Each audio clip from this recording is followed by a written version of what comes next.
Well, it all comes down to this. Game 3 of the Prospect League Championship Series here this afternoon at Kelly Automotive Park. It's the Butler Blue Sox, host to Lafayette Aviators. And, winner goes the spoils. I'm Jaron Steele, joined by Kellen Gursky and Joe Norman. And, guys, rinse, wash, and hopefully forget what happened here last night, an 11-8 loss, and try to win ourselves a title here. Yeah, that's what you live for. These elimination games are the chance to win it all, and all the pressure. And yeah, they got to forget about last night. Didn't go the way they wanted. You look at just how those first 3 innings went, where Lafayette scores a combined 8 runs. They're leading 8-1 going into the 4th. So we got to have a better start today. That's the key, because the Blue Sox out-hit the Aviators last night, but got to start out stronger today. Yeah, there's no doubt about it. As you said, Jaron, you got to rinse, wash, and forget, I guess. I don't know. It's not an easy thing to do by any stretch, especially with the atmosphere that was here last night, the big crowd. A tough way to lose last night, but they got to let it go. And they got Lafayette on the mound tonight as the Blue Sox, and he's been as good as anybody throughout this year. Yeah, and this lineup for the Aviators very similar to last night. Leading off will be Brian Sharp. Then it'll be Corey Heffron. The DH tonight, Logan Beeman will bat 3rd. Dougie Parks will bat 4th. Evan Kennedy 5th. Trey Brinnis 6th. Jawan McAllister 7th. Noah McGowan 8th. And Nick Schrader in the 9-hole. First pitch of the ball game is a fastball called a strike. First pitch today, 4:05. We're right on time. And Josh Lapiana, if you're going to ask for a guy for a deciding game to start for you, this is the guy you want. Yeah, you look back just at last Monday how strong he was against West Virginia. But on the summer, he went 3-1 with a 3.60 ERA in 7 games, 6 starts, over 35 innings, struck out 48, walked only 9. Here's the 1-1, a little bit low. Defensively for Butler, Brady Gulikowski is behind the plate, Patrick Ferguson at first, Damian Maglione at second, Paven Parks at third. Justin Kirkpatrick is the shortstop. Tanner Murphy is in left, Stefan Mercanja in center, and Christian Webb is in right. Calvin Scott out of the lineup today with an injury. Doesn't look like he'd be able to even pinch hit. He had a cast on his hand, and also Ben Carew out as well. There's a hard ripped pitch foul by Sharp. It's a full count. Big thing for the Blue Sox today is they got to score first. That's been a huge theme for the season. 30-11 when they score first, and it's postseason, it's been the case. The 2 times they haven't scored first, they've gone 1-1 in those games, but 2-0 overall in the Prospect League playoffs that way. Here's a 3-2, just a bit high, ball 4, and now the Aviators will have a base runner here to start the game. A leadoff walk to Brian Sharp. Yeah, not exactly the way you want to start things if you're Butler. Last night when you put guys on for free, this Lafayette lineup made you pay for it. I mean, really, they made you just pay for anything really last night. It wasn't just putting guys on for free, but not how Lafayette wanted to start it. See if he can work his way out. Check of the runner. It gets a pretty decent lead out there. Fastball misses away to Heffron. Last night, Heffron was 1 for 5 with an RBI, hitting .227 in the playoffs. This is the second elimination game that Lafayette has been in. There's a called strike.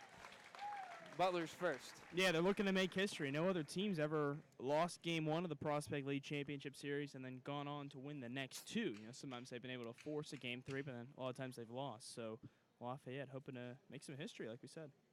Lapiana looks over at first, but comes home. Here's the pitch. Popped up. That's coming towards us, but it'll go over top our heads and out of the stadium. Sharp over at first. Only 4 steals and 6 attempts on the summer in the regular season. So not a huge threat, but he's in that leadoff spot. You tend to expect some sort of a speed threat from those guys. So Lapiana's going to have to still keep an eye on him. They were not a team that stole a lot of bases at all in the regular season. They did steal some last night, though. Yep, runner is picked off. Nice job by Lapiana. They'll get him at second. It's a 1-3-6 put out, 1 away here. Lapiana used that move against West Virginia as well and gets a big out. It's a nice thing about being a lefty is you've got a better look over at first base. Yep. You can keep an eye on those guys. And Lapiana did a nice job. He's got a slow delivery even from the stretch, so it really helps in scenarios like that. Yeah, it was a picture perfect there. Looked like Sharp was going on first movement, And I'm pretty sure that Vapiano knew that full well and knew he was going as soon as he went over. Beautifully executed pickoff, and he allows him to reach base with a walk, but then takes him right off. 1-2 popped up. Patrick Ferguson giving it a look, but I don't think he's going to get there. Hey, we got to commend the crowd again here today. Very good crowd Sunday afternoon baseball game. A little bit later than last night, but not much really. Maybe a couple hundred less. A little bit. There's a swing and a miss. Strike 3. Lapiana gets the second out here. So what started as a bad sequence has turned into a good one. Yeah. Good way of bouncing back. Yeah, no doubt. That's exactly what you need to do if you're Lapiana and the Butler Blue Sox. Last night giving up 3 runs in the first inning. This time getting 2 quick outs, and that's really kind of the role reversal we saw last night. Logan Beeman, the DH, pitched a fine ball game last night. Now hits a lazy fly ball to center field. And Stefan Mercanja has it. That's a good start for the Blue Sox here. 3 up. Well, not 3 up, 3 down, but they do get the minimum here in the first inning. And we'll go to the bottom half. Give me the Blue Sox batting order brought to you by the Butler Armco Credit Union. Leading off will be number 3, Stefan Mercanja, followed by number 13, Paven Parks. In the 3 holes, number 10, Tanner Murphy, followed by number 22, Brady Golikowski. The DH this evening will bat 5th. That's number 7, Ray Gonzalez, followed by the first baseman, number 41, Patrick Ferguson. Christian Webb, making his first start of the season in right field, will bat 7th and wear number 24, followed by number 21, Damian Maglione. And in the 9 hole will be number 1, Justin Kirkpatrick. And they're going to face a tall right-hander from Missouri State. Yeah, Alex Moore standing 6'7", 245 pounds on the mound. As intimidating as a presence as he can go up against. But switching up, they saw the lefty Beeman last night as a starter. Now they're going to go against the righty tonight. This summer, 5-3 with a 4.03 ERA. In 14 games, 5 of them starts. In 44 2/3 innings pitched, he struck out 37, walked 15, and allowed 56 base hits. Has appeared this postseason, took a loss, 4.76 ERA, and a 5 2/3 innings pitched. So more today, a guy similar to yesterday with Beeman, a high ERA, and we saw yesterday, Blue Sox had lots of chances. So they're really looking to continue. They got to cash in situational hitting. Gave up a lot of hits. It did. Not a lot of walks. Kind of similar to what you said with Logan Beeman. And then go ahead. The Blue Sox still went out and drew 4 walks from Beeman yesterday. That's right. Go figure. And a little bit of a different look. With Scott out of the lineup, they had to do some shuffling. And I tell you what, putting Stefan Mercanja in the leadoff spot is not a bad thing because he has been hitting the ball very well in this postseason. In fact, he's 6 for his last 10. Yeah, I was going to say he's hitting .538 in the playoffs. Yeah, so they got to get him rolling. These last 2 games against Lafayette, 3 hits in both games. I like putting him at the top of the lineup with the chance. Yeah, Joel, we talked about that before we went on, that if Murphy wasn't going to be in the leadoff spot, who else could you really put there besides Stefan Mercanja? And then who else do you put in the 3-hole other than Tanner Murphy? Yeah, I mean, you love how Murphy gets on base, but he hits a lot of extra base hits as well, so he's ideal for either spot. Alex Moore's first pitch is outside. Alex pitched against Terre Haute in the second game of the West Division final and took the loss. I believe it was a 4-3 win for Terre Haute. Of course, Lafayette won 7-0 the next night. Here's a hard shot, base hit out into right field. That's a good way to start it for Mercanja. He's still in fuego here in the playoffs. Yep, Mercanja, what is that now? 4 for his last 5 in his last 2 games. And I tell you what, he's hitting the ball as well as anybody on this Blue Sox team right now. And that was a good shot and a good way to start it. First hit of the ball game for the Sox. 6 for his last 11, 2 if you count Thursday. Yeah, and he's been seeing the ball and smashing it this whole series, but this whole postseason too. But fun to watch. This is exactly what they wanted, putting him at the top of the lineup after a hot game yesterday. Now you got Paven Parks at the plate. Here's the pitch. It's going to be called a strike. Looked like a breaking ball with some sort of off-speed delivery that comes across the outside of the corner. Yeah, good first pitch there to this at-bat to Paven Parks. So you give up that single the other way, and you go right up back at a lefty on the outside half, and not exactly a pitch Paven was looking for there. Here's the 0-1. Hard grounded fair ball down the left field line. And now Mercange's around second. He's going to third. He will hold there. Parks is into second with a double. And there's two men on and nobody out. What we say, got to score first. Blue Sox have set themselves up here for a great chance to do that. Got to like the way Parks goes to the opposite field there. Nice hit to the side. I mean, it looked like at first it might be playable, but he hit that pretty hard, so that was going to be a tough play. They were giving that to him all day long yesterday at left field line. Yeah. And I think, today realized it got that same pitch on the outer half, slapped it down the left field line, and you knew for sure as soon as it got past the third baseman Parks that Pavin Parks was going to have a no doubt double.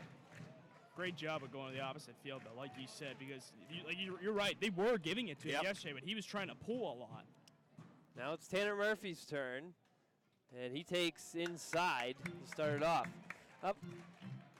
Really like the way they both these balls were shots. Yeah, they were hit hard. They're Absolutely. seeing the ball well. Yep. It's already the third double this postseason for Parks in 19 at-bats. He also has a triple, a home run. Right. He was, a home run shy of the cycle last night. Hard ball to third. This will not advance either runner. Throw to first in time. Good job at the hot corner by Dougie Parks. And there's one away. That's another hard hit ball. Yep. That's a good You're sign. I mean, just the wrong spot, but you move that ball a couple inches to our right on the viewing point, then that's out for a base hit. You probably bring in at least one run there. Yeah, or if you make the third baseman really move at all, it probably scores a run there. But, I mean, a good job by Mercange to freeze there. No sense in making a silly first out at home. True. You're already 90 feet from scoring there. And, yeah, you're exactly right. The hard hit ball by Murphy just right at him. 3 in a row here. So, I mean, they're seeing these pitches a lot better today. Well, here's Brady Golikowski. First pitch is fouled straight back. My goodness. But, yeah, you got to give Parks credit, too. That's a hot shot, and he got the glove on it. He did. I mean, he didn't have to move, obviously, but he did get his glove out. It's like McGowan out in left field, somewhat shallow, a little bit farther in case another ball's hit to that side. 0-1 from Alex Moore is high. Check swing. They will appeal. No swing, says the third base umpire Justin Murphy. Luke Kamermeyer's behind the plate. Marty Ernest is at first, but he's currently in the middle of the infield. Heffron pointed to Ernest in the middle of the infield, ironically, even though it's a left-handed batter. Well, they're used to having two umpires. Yeah. That was funny. 1-1 from Moore. His outside. Looked like he tried to take something off there. Yep. Yeah. Definitely an off-speed delivery, hoping to get a chase from Golikowski. And they're pitching away from Golikowski. They don't want him to pull something because that's going to be an easy run if he does it.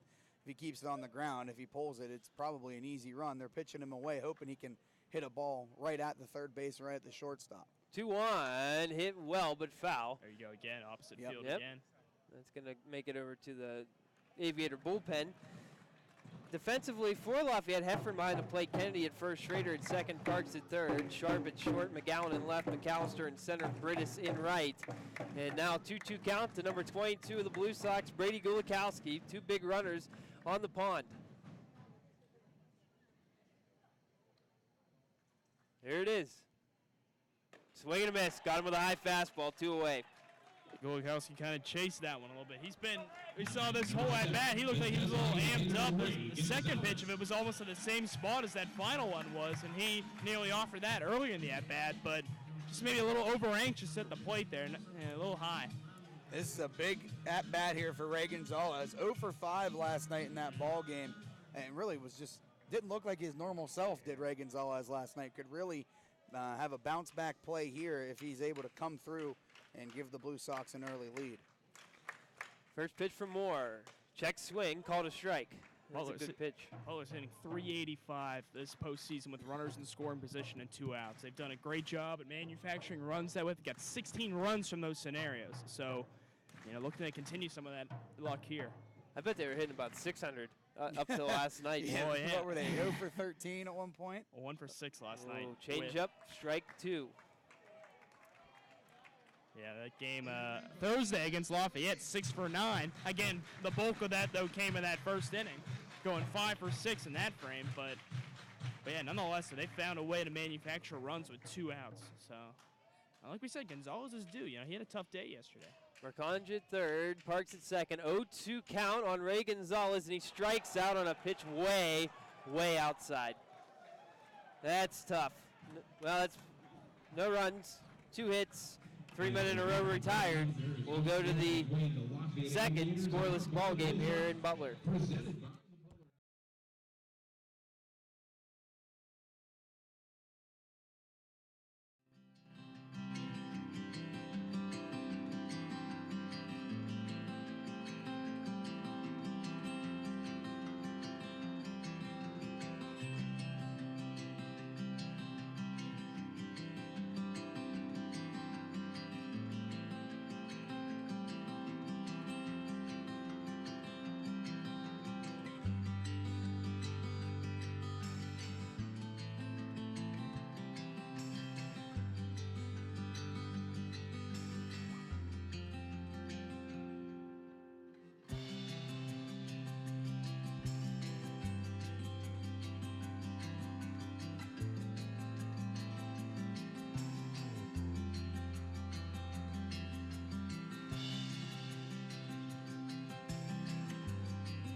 Lafayette Aviators number 15, third baseman, Dougie Parks.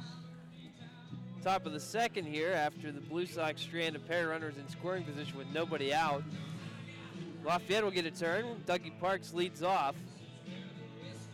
That's tough. It's just that just grinds It just your felt gears. like a lot of stuff that happened last night early on. They had their chances but couldn't cash in. It's like the script has continued into today's action. Pitch a bit low to start off. Parks last night was 1 for 5, hitting .263 in the postseason. Now he's ahead 2-0 here to Lapiana. We talked about Lapiana being the guy you want in this case. 3-1 at Kelly Automotive Park this summer, but does have a 4.66 ERA here coming into play today. The one reason for that was that start against Danville. That's right. That really That's ballooned right. it. But yeah, besides that, it was pretty good. So you kind of push that aside. This is the guy you want. Here's a 2-0. Oh, good pitch for a strike right on the inside corner. Yeah, he's only walked 8 guys in 29 innings pitched here, too. We've talked about it a lot. His control is fantastic. 2-1 is high. He walked the leadoff man in the first inning. Don't want to get in a habit of doing that. Got to get more of those strikeouts. We saw 11 last Monday. He's got a 13.7 K per 9 innings right here. 3-1, outside, ball 4. Parks will head down to first. One thing that he really had going for him on Monday was that curveball. We haven't seen it too much to start off here tonight. Yeah, a little surprising. That was the go-to strike 3 pitch. I think about probably 9 of those 11 strikeouts, the final pitch came from a curveball. So it was kind of surprising not to see it used as much earlier on here because West Virginia was just struggling with it. Fastball called a strike to Evan Kennedy, who hit one that, it was vaporized last night. That was one of the farthest balls we've seen hit here this summer. We've seen a couple of them with Gulakowski hitting that truck, and obviously with Ferguson on this team, we've seen a couple big flies this year. Yeah. Dan Ward hit the scoreboard. That was one that was impressive. Yeah. That was. Pat Parks hit the scoreboard, but that one might have put a hole through the scoreboard last night. Jeez, that thing was just crushed. Throw over to first, and Parks back safely. No steals in one attempt this summer for Parks at first. But like we said, Lapiana still got to try and control that running game, even if these guys aren't going to run too much. Because yesterday, they did run a lot. 3 stolen bases on the evening? So got to keep an eye on them. 0-2, just inside. That's a great pitch there, right on the inner half. And obviously, Lapiana wanted it. Gulakowski wanted it. This place wanted it. You could hear the displeasure of the fans there. Thought he hit that inside corner, but didn't get the call. Here's the 1-2. That one just missed as well. It looked like Brady might have pulled that down a little bit. A little bit. Man, that's Even still, with the last pitch, you'd think that would have been a called strike. It's going to be interesting to watch the strike zone as we go along. We talked about yesterday when, what was it, Murphy behind the plate. It was all over the place. No consistency. Foul ball by Kennedy. Yeah, and I feel like Kennedy knew he had to swing there after those last two. Took a few close ones. Yeah, you dodge a bullet a couple times. It's not likely to happen again the third time. Big first baseman for the Aviators goes to Purdue. A Lafayette native. Here's the 2-2. Oh, no, that ball's crushed to right field. Going back is Webb. He's still going back, and it is gone. A 2-run home run for Evan Kennedy, and Lafayette leads it 2-0.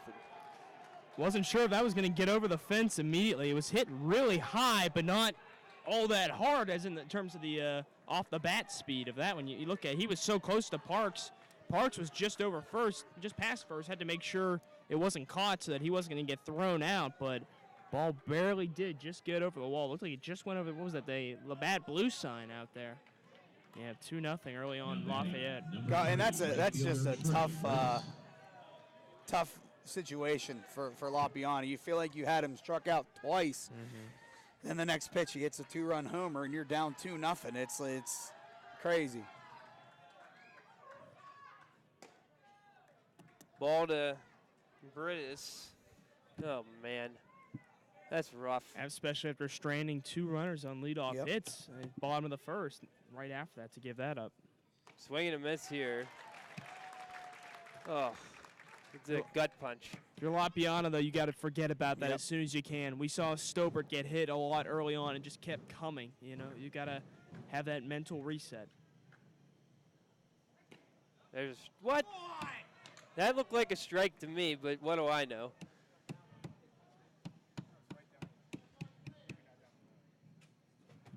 Two-one. Upcoming. Here's the pitch. Line drive, base hit the left. Squared that one right up, too.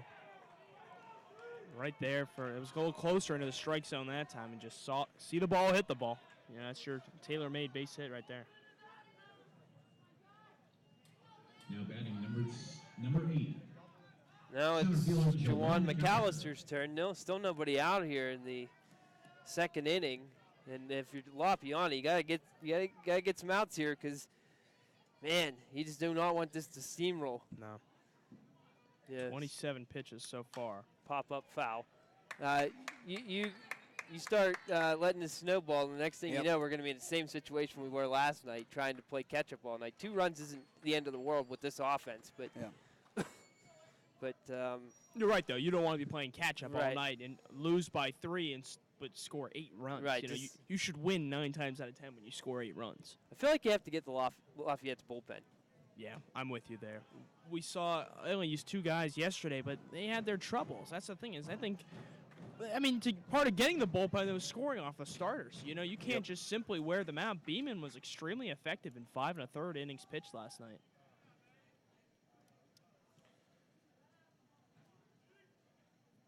1-1. Ooh, got him to swing through a fastball. Looked like McAllister was thinking about putting that one over the fence, and he just swung through it. Yeah, I think so. He was looking in a 1-1 count. He knows he's probably going to get something close to the plate and took a healthy cut there. Just missed it. Here's the 1-2 up high. Looks like Josh just not comfortable, in my opinion. He just seems like he's really struggling to find the glove, the mitt. He's just. You kind of wonder how much of that is, with Gulakowski behind the plate. He hasn't caught a ton of games this summer. He's usually been at third. Oh, there's a line drive. It's going to hook foul. Thank goodness. That would have been another run. Wow. Yeah, no doubt would have been a run. That thing got all the way to the corner out there. But remember last thing how we said that we were squaring up Alex Moore? The same thing's going on right now. They made their adjustments after that first inning. Besides the walk, not really much hit, man. The fly out, that was the only one hit that was hit into play, of course. So, but yeah, we're seeing this sitting Lafayette seeing the ball real well.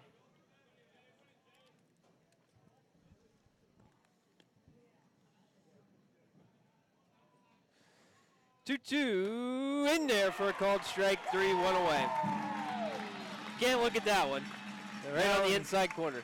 And that was pretty similar to the pitch that was thrown to Evan Kennedy 2 batters ago that resulted in a 2-run homer. This time, they get the call. And Lafayette, if you consistently throw it there, I think you're going to get the call. I think that was a case of where, it was the first time he had hit that spot all day long. And it's a strike, but most umpires will say if you hit it consistently, I'll start giving it a little more. That's what I was going to say. Yeah, he's got to just keep attacking it. You got to see, because like we saw, it was a called strike there, but it wasn't called one to Kennedy before. You've got to see what you can do. It's going to change with righties and lefties. Noah McGowan at the plate, throw over to first, and Brittis is back. McGowan was 1 for 5 last night. He's hitting .077 in the playoffs. I was going to say .77. Yeah, that'd be pretty good. That's 770. That's pretty good. MVP talk. Yeah. Right now, if you're looking at it, Sharp coming in tonight hitting .444. He's got a case. Kennedy with 2 home runs in the last 2 days maybe has a case. He was only hitting 180. Or he's only hitting 188, but those 2 bobs. Huge. But hey, there's a long way to go in this one. It's only the bottom or top of the second, I should say. There's a hard shot to third. Parks has got it. Throw to second for 1 on the first. There's a double play to end the inning. 5-4-3. It wasn't pretty, but we got it. And that'll get the crowd back into it here. And now we'll go to the bottom half with Lafayette ahead 2-0.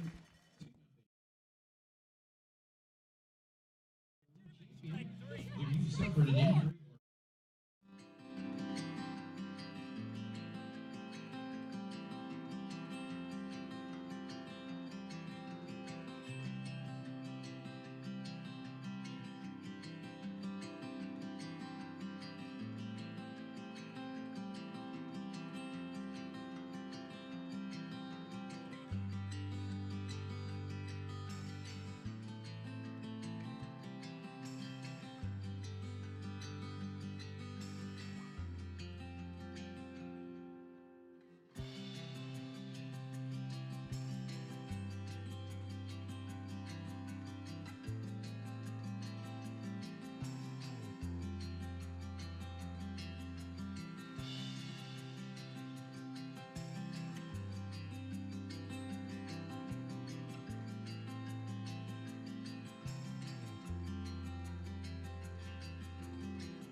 Patrick Ferguson leads off the second inning, and well, that's a good thing because he usually hits his diggers in the leading off innings. He did that last night. Yeah, it was his 9th time this summer he's done that, and a leadoff home run. And the first time he has hit a 0-2 home run. That's right, It was 0-2 and hit an absolute no-doubter. Looks like there's something on the field out there. A stick? A stick. How did that just fall there now? A few trees out there. Yeah, I guess. But I don't know if that is a stick, that. I don't know what it is. I don't know. It looks like, it did look like a plunger, kind of. I don't know what that is. It's got that handle like a top of a shovel or something. Yeah, I feel like that was something that maybe they were using pregame. Maybe, I don't know. They seem to know what it was right away. They took it, yeah. Anyway, we're ready to go here. Ferguson takes called strike. That's normally a pitch that Ferg will swing at. Look middle, Yeah. about belt high, and that's normally a pitch that Ferguson will make you pay for. 2 home runs in the second inning this summer. Here's the pitch. Ferg's going to bunt. Oh, And baby! he's going to race down the first baseline. Here's the throw. He's safe at first. Ferg with a bunt. Ferg! How about that? That'll get the dugout going there. Wow. The ultimate surprise there, Joel. Holy cow. He surprised everyone. I'll say that. You know, he's on base, so tip your hat to him for that. I mean, I know you don't like the bunt, Joel. and I understand it. Yeah. I like it in that result. But when it looks like that, I mean, that is an absolute thing. That works, but that's just such a rare occasion. Yep, I agree. That's my biggest argument against Well, I don't care in this instance because he got on base. You're right, you're right. Outside. I can't. Everybody on Lafayette was like, "What?" Yeah. As soon as he Oh, did yeah. that. We all were like, Crowd what? was stunned. That's the perfect time to do it, I guess. If Ferguson's first bunt of the year. Yeah. Webb takes a called strike, and it's now 1-1. It's risky, but you got to do risky stuff when a lot hasn't worked the last few days. So Yeah, and Ferg, I mean, he took advantage. He looked right at the third baseman before he did it. He looked out that way, knew he was playing deep, and, I mean, hey, as we said, you got to credit him. That's a great job, and that's 3 hits now in the first 2 innings. And that's a good start if you're Butler. You got to get the runs across, so that's the big thing. Well, they're out hitting Lafayette again already. Yeah. 3-1 now on Christian Webb. Did that last night, too. Yeah. That's a good point. I wonder if Ferguson looked over to Harold at third, or I wonder if it was his choice to bunt there. I'm him. going to guess he called that on his own. You think so? Yeah. I mean, you rarely ever get a coach that's going to tell you to bunt for a hit, to look for it anyway. Not normally does that happen. Ooh, Webb wanted that one, but swings through it. Full count here. Lafayette leading 2-0.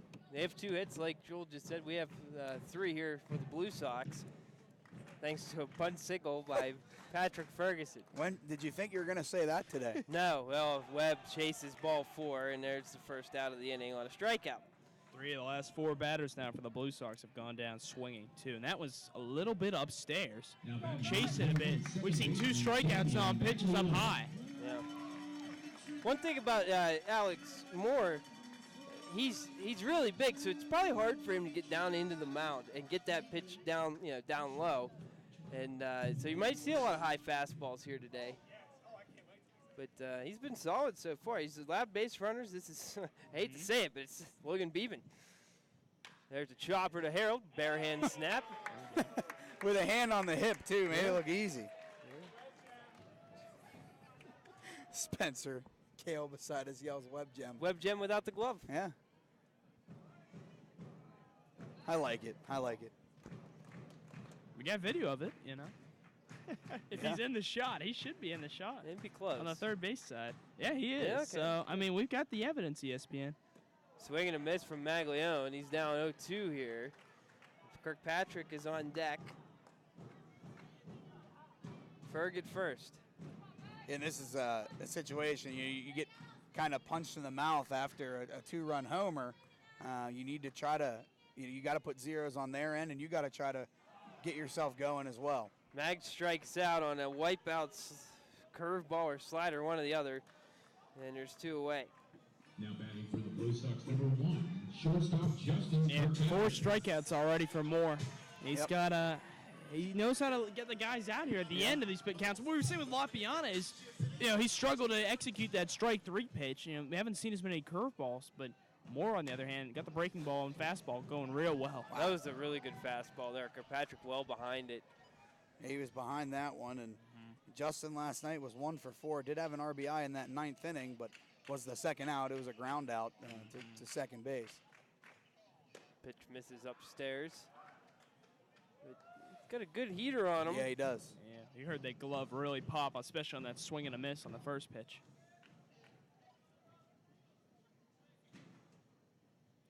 One delivery. He checks, swing, he went around. It's strike anyways. Late break on the ball, so that's why Kirkpatrick was a little hesitant and then committed, but it was too late by then. Yep, way too late. Even if he does hit it, look out Stefan Mercanje over there in the on-deck circle. Oh, nice block there by Heffron. And balk. did balk, yeah. Yep, we got a Didn't balk. pause. All right. Did not pause.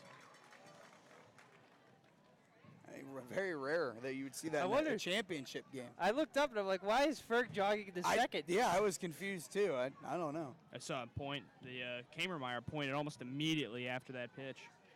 Yeah. Pitch outside, 2-2 count now. Ferg at second. Kirkpatrick with a base hit would make it interesting to see if Ferg would chug home here. I'd be willing to bet that they probably, I don't know. But then again, with Mercanje coming up, he's batting. He's got 4 hits in his last 5 at-bats. I don't know. I'd probably let Stefan hit. Here's a 2-2. That's outside, full count.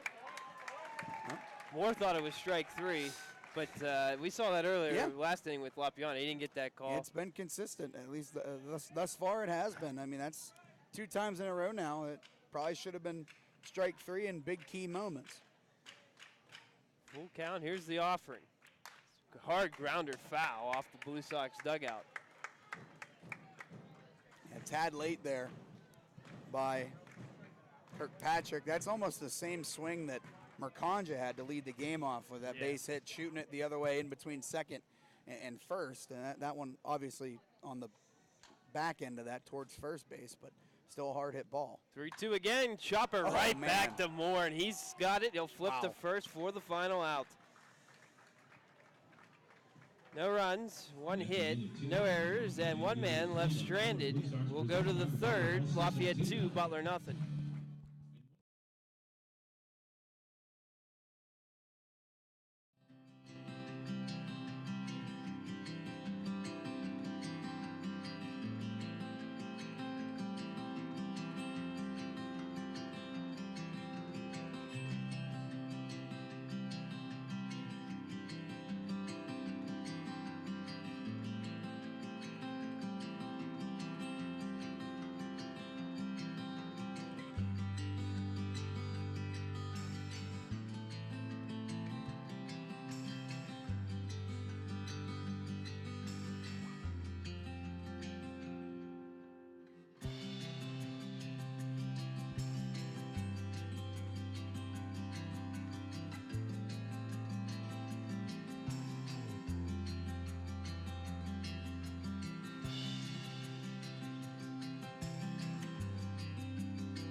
Top of the third here, 9-1-2 due up for Lafayette. That starts with Nick Schrader. And Schrader 1 for 4 in last night's ball game. Trying to turn the top here in the top of the third. That's not going to help them. Nope, that's way up there. Let's see who comes down with it. It looks like Maglione's under it, and he has it for the first out. That's a big first out. 1 pitch, 1 out for Lapiana, and I tell you, that's getting a little worried there in that last inning, giving up 2 runs. You kind of wonder, okay, where are we at? But 1 pitch, 1 out, that'll definitely help. First time a leadoff batter hasn't gotten on. Yep. For either side, too. That's big. We said that happened a lot last night. Well, Lafayette, 6 of their men reached. I believe 8 for the Blue Sox did. So, good way to start the inning. Sharp walked his first time up, takes a ball here. Sharp was the big hero last night. 3 for 4, 3 RBIs, had a home run. His second of the postseason. He's ahead 2-0 here.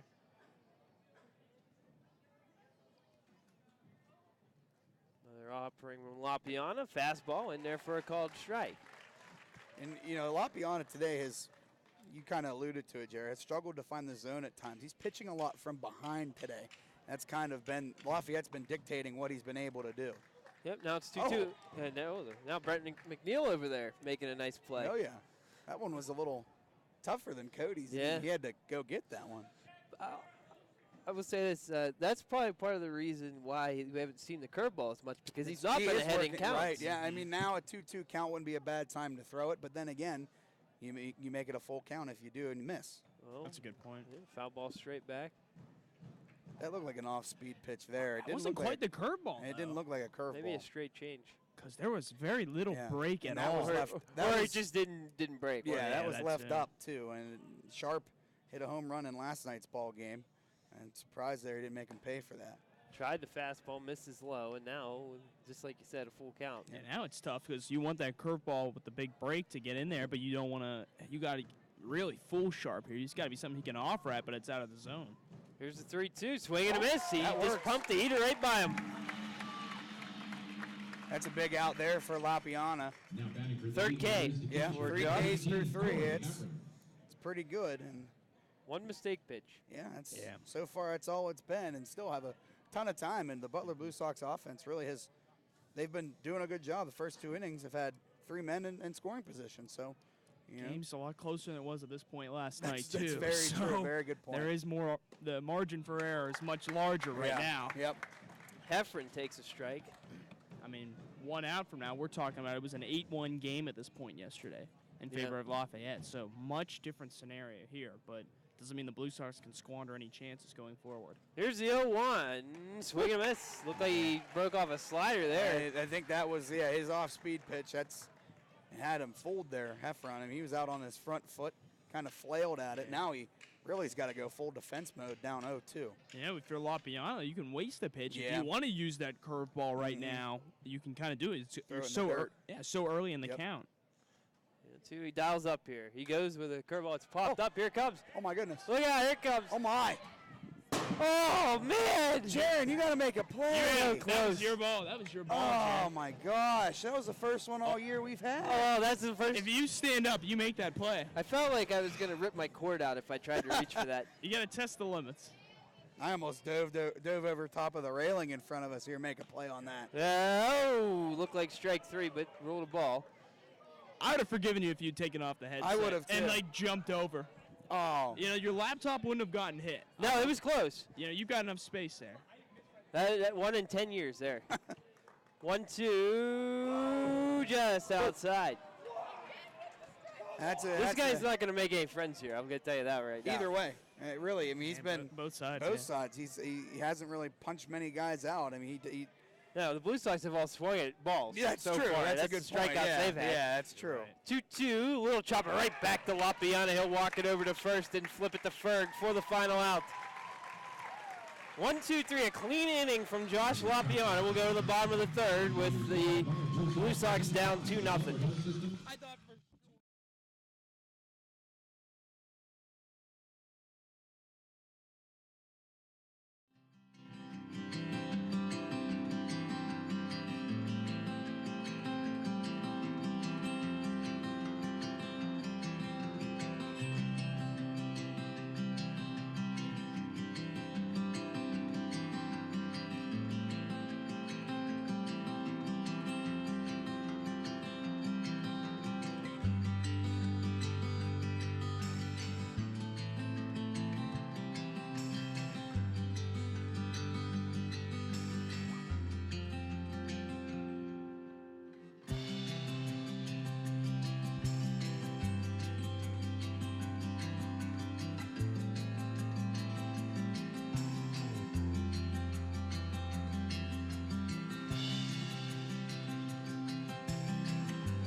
Leading off in the bottom of the third inning for the Butler Blue Sox, presented by the Butler. Top of the order due up for Butler here in the third. Then starts with Stefan Marconja, singled in the first.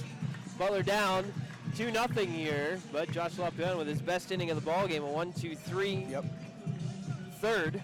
And Lapiana was fired up coming off the field there. Don't know if it was the non-strike 3 call or exactly what it was, but he was pounding his chest. He was amped up, flexing a little bit as he walked off. So might be a good sign there for the Blue Sox. You got an amped up Lapiana the rest of the way. Alex Moore delivers a ground ball to third. Parks has it, and the throw will get Marconja for the first out. Now batting number 13, third baseman Payne. Now it's Bateman Parks' turn. He's looking to get things going here. He's doubled his last time up right down the left field line. And just past the glove at the third baseman, Parks. Yep. But it was a hard hit ball. Nonetheless, it would have been a tough one to make a play on. Yeah, now they're giving him an even bigger gap, this time in between short and third. And last time he was up, they gave him the line. Now the third baseman, Parks, is pinching that line for Lafayette. Schrader playing, they're all playing really deep in the, almost onto the outfield grass. In fact, Schrader is on the outfield grass. A chopper to, over the pitcher's head towards short was going to be a tough play considering how far he is playing back. And Kennedy's nearly as deep. He just took a couple more steps backwards at first. 0-1 count. And here's the pitch. Curveball misses low. And we'll see here, Pavin Parks last time came up, hit that double, trying to set the table for who's behind him. Tanner Murphy, who hit a ball hard right at the third baseman. And he's been swinging the bat well lately, so these Blue Sox got to start putting something together. Hard grounder, base hit out into center field. Pavin Parks having himself a playoffs. He really is.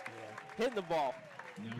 It seems like whenever he's making contact, he's really squaring it up. I mean, came in with the 389 average this postseason, but everything he's making contact with is hard hit. It's hard, yeah. Even his outs are hard. Oh, yeah. For that one, we talked about how the defense was back so far. He hit it.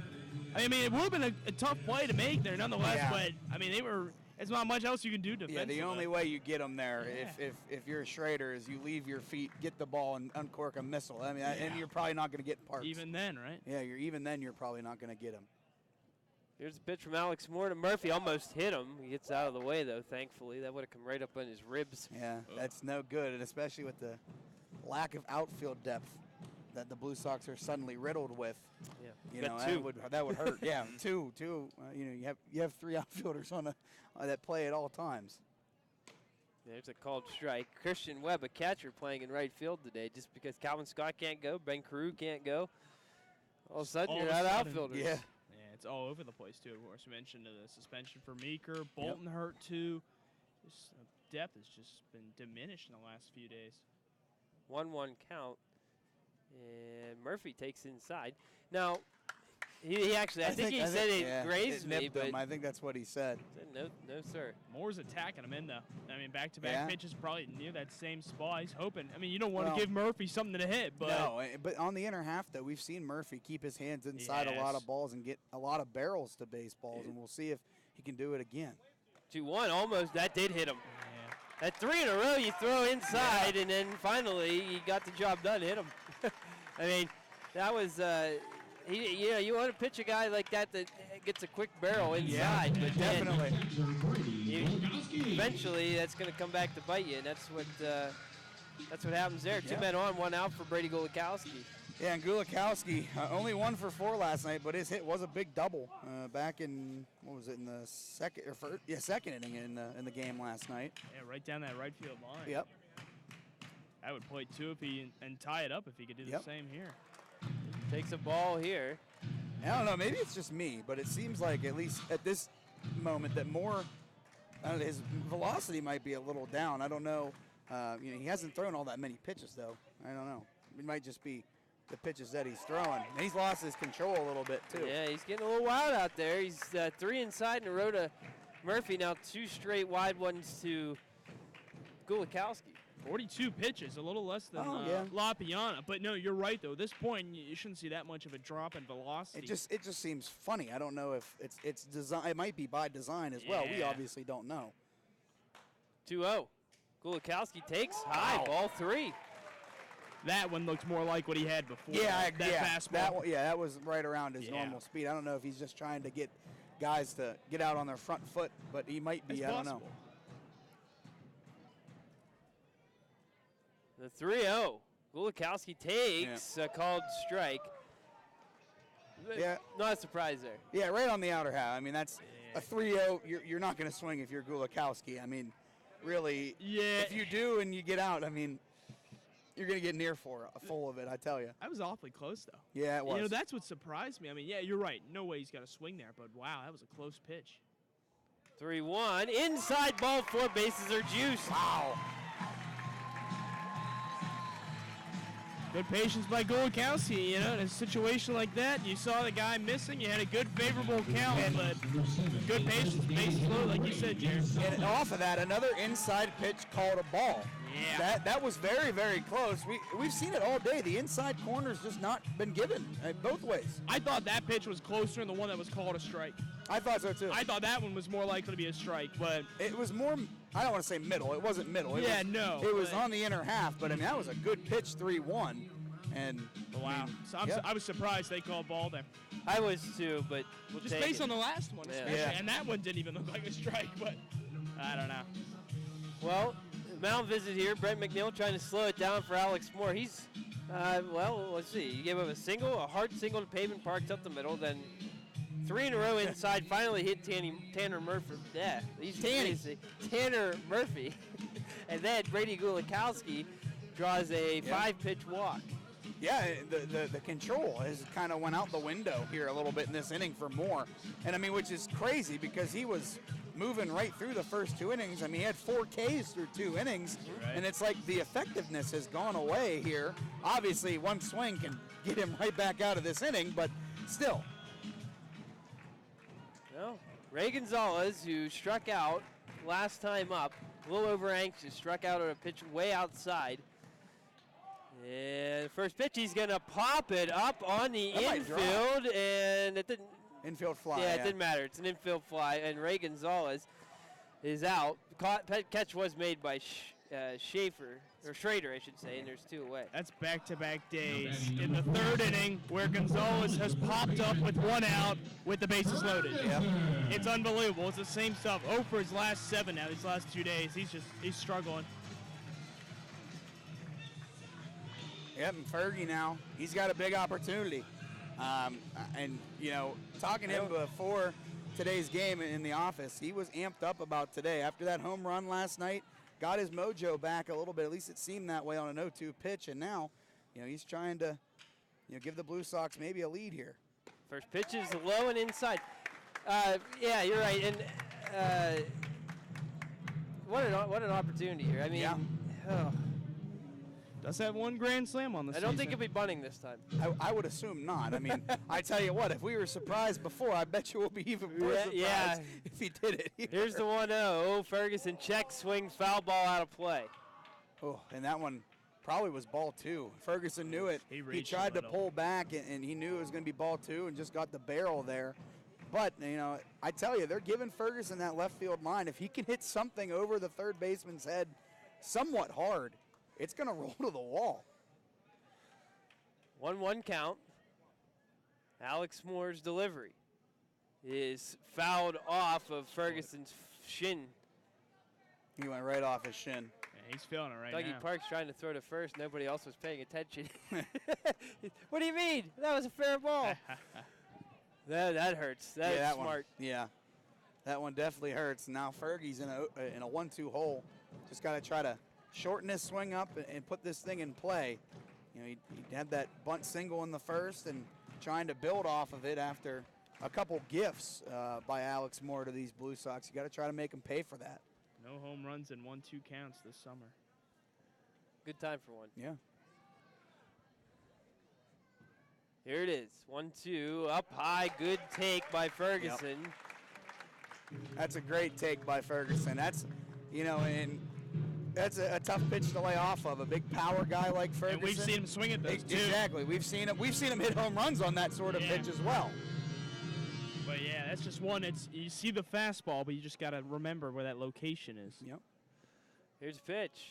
Popped way out of the stadium. Good. This is a good at bat by Ferg. He's Yeah, fouled it is. off Yeah. 2 pitches.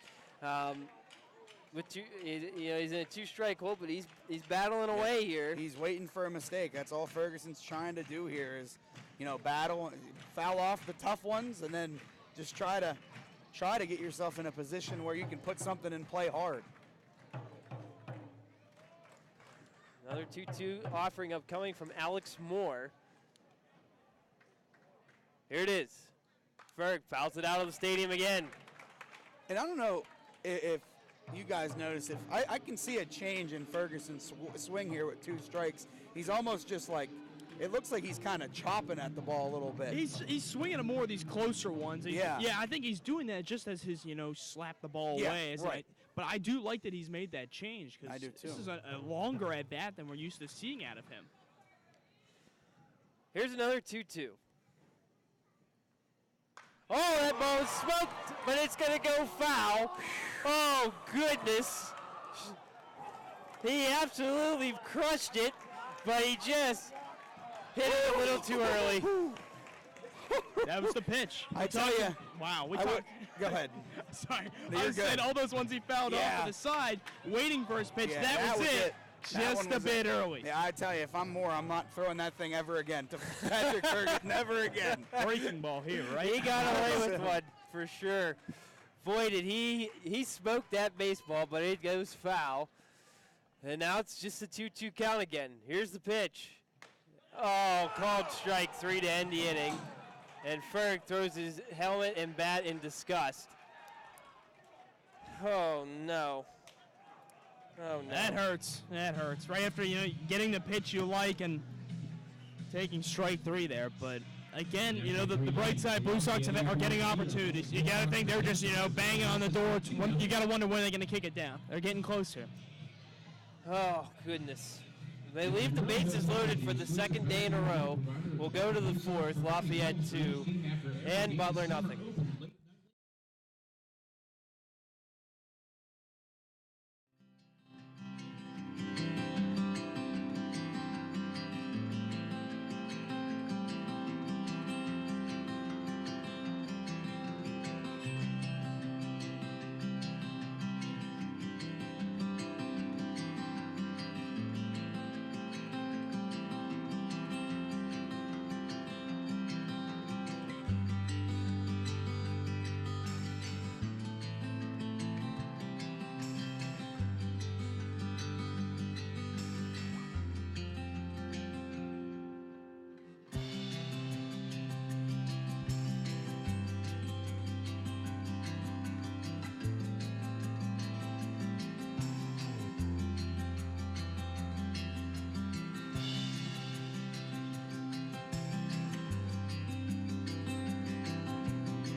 Top of the fourth here, 2-0 Lafayette, and my goodness, things just agonizing right now. Pitch bit inside to Logan Beeman to start it off.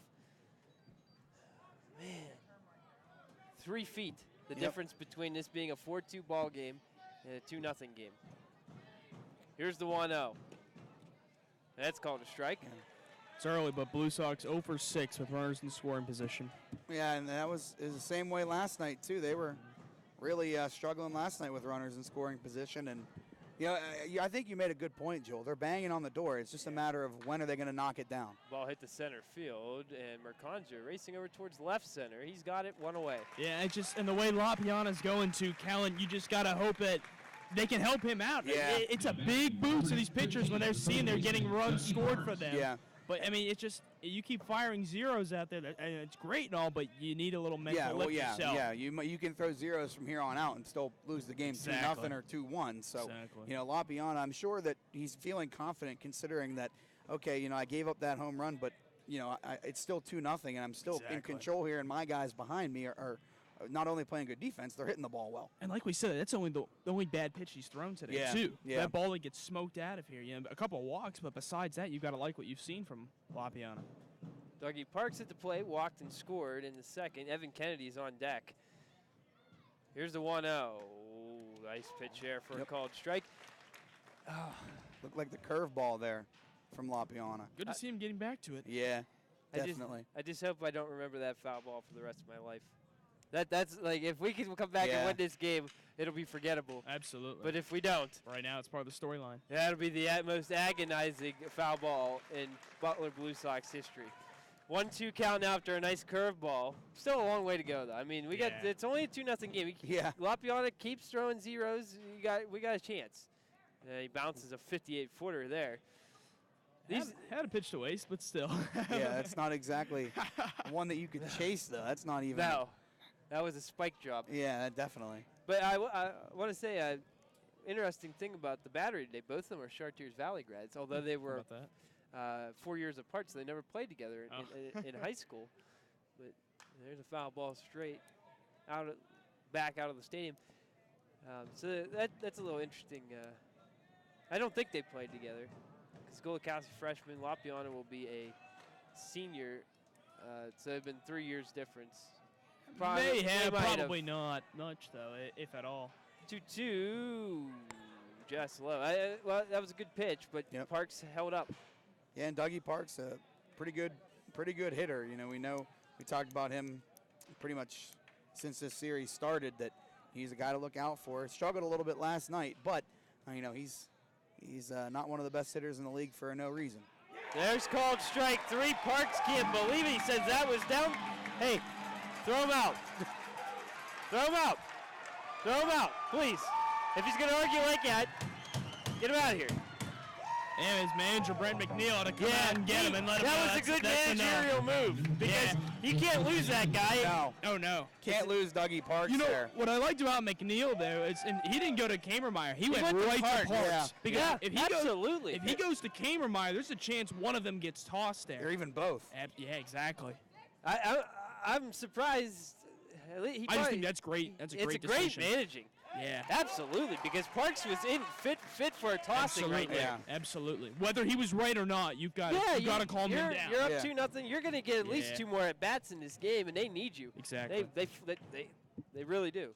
Kennedy takes low, 1-1 count here with 2 outs in the 4th. What I want to see now is if Lapiana's going to get some more strikes called. You have to That's that. something Yeah. you Yeah. have to wonder about. Yeah. On something like that, umpires are human. They've got their Yeah, emotions. They're you're going to right. get upset. That pitch is low. That was low. It's Yeah, that was a 2-1. good pitch. That almost was the same pitch that called Parks out. Maybe a tad Yeah. higher, but I mean, that's a good spot if you're Lapiana. Here's pitch. Chopper foul down the first base line. That's a situation where Parks, you got it.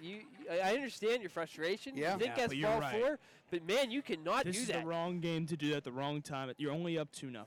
You know, This it's- is by no stretch the 11-3 game at this time, or whatever it Yeah. was last night. This is a very doable situation for these Blue Sox, and Lafayette knowing that full well. Heck, they almost gave up an 11-run lead at one point. They did. Yeah, it was 11-1. Yeah, or 10-run lead, I should say. Yeah. Here's the 3-2 from Lapiana. Swing and a miss, strike 3. Josh has got it going here. Back-to-back strikeouts to end the inning. Another 1-2-3 frame. He's actually retired 8 in a row now. So he's rolling along here. We'll go to the bottom of the 4th. Butler got to get some of them guys that get on base hit here. It's 2-0 Aviators.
All right, here we go. In the bottom of the 4th of Game 3 of the Prospect League Championship, Lafayette 2 and Butler nothing.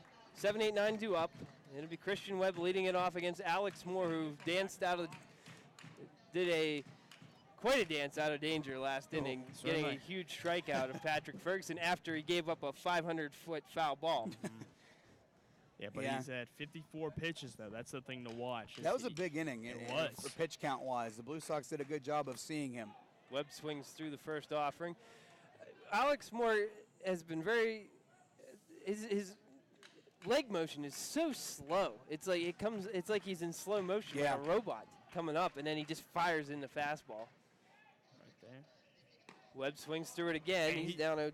He's gotten Webb to swing too early on both of these, too. Maybe that's part of it, that delivery. It's messing with Webb a little bit. Struck out his first time up, too. So, you know, you kind of wonder if maybe that – sometimes says a funky delivery like that just goofs guys up. And there it is, strike 3. Webb has looked lost in the first 2 at-bats here tonight. He swung through pitches that were well out of the zone, and you might be right on that delivery. You know what, though? That time, the leg kick wasn't as high. Right, but if you change it like that. Exactly. Yeah. The hitter's thinking, oh, wait, he's not doing it this time, and the next thing you know, strike 3. So a little stuff like that can goof you up. Now it's Damian Maglione's turn. He struck out swinging in the second on a pitch that was bounced in. But for the most part, Alex Moore has been around the plate. It's just been oh man. Here's the pitch. Foul ball straight back off the plate. Game's moving along pretty well compared to how we were yesterday. That was a 4-hour game, pretty close to. Yes. About an hour in here, 1 out in the bottom of the 4th. I like to see that.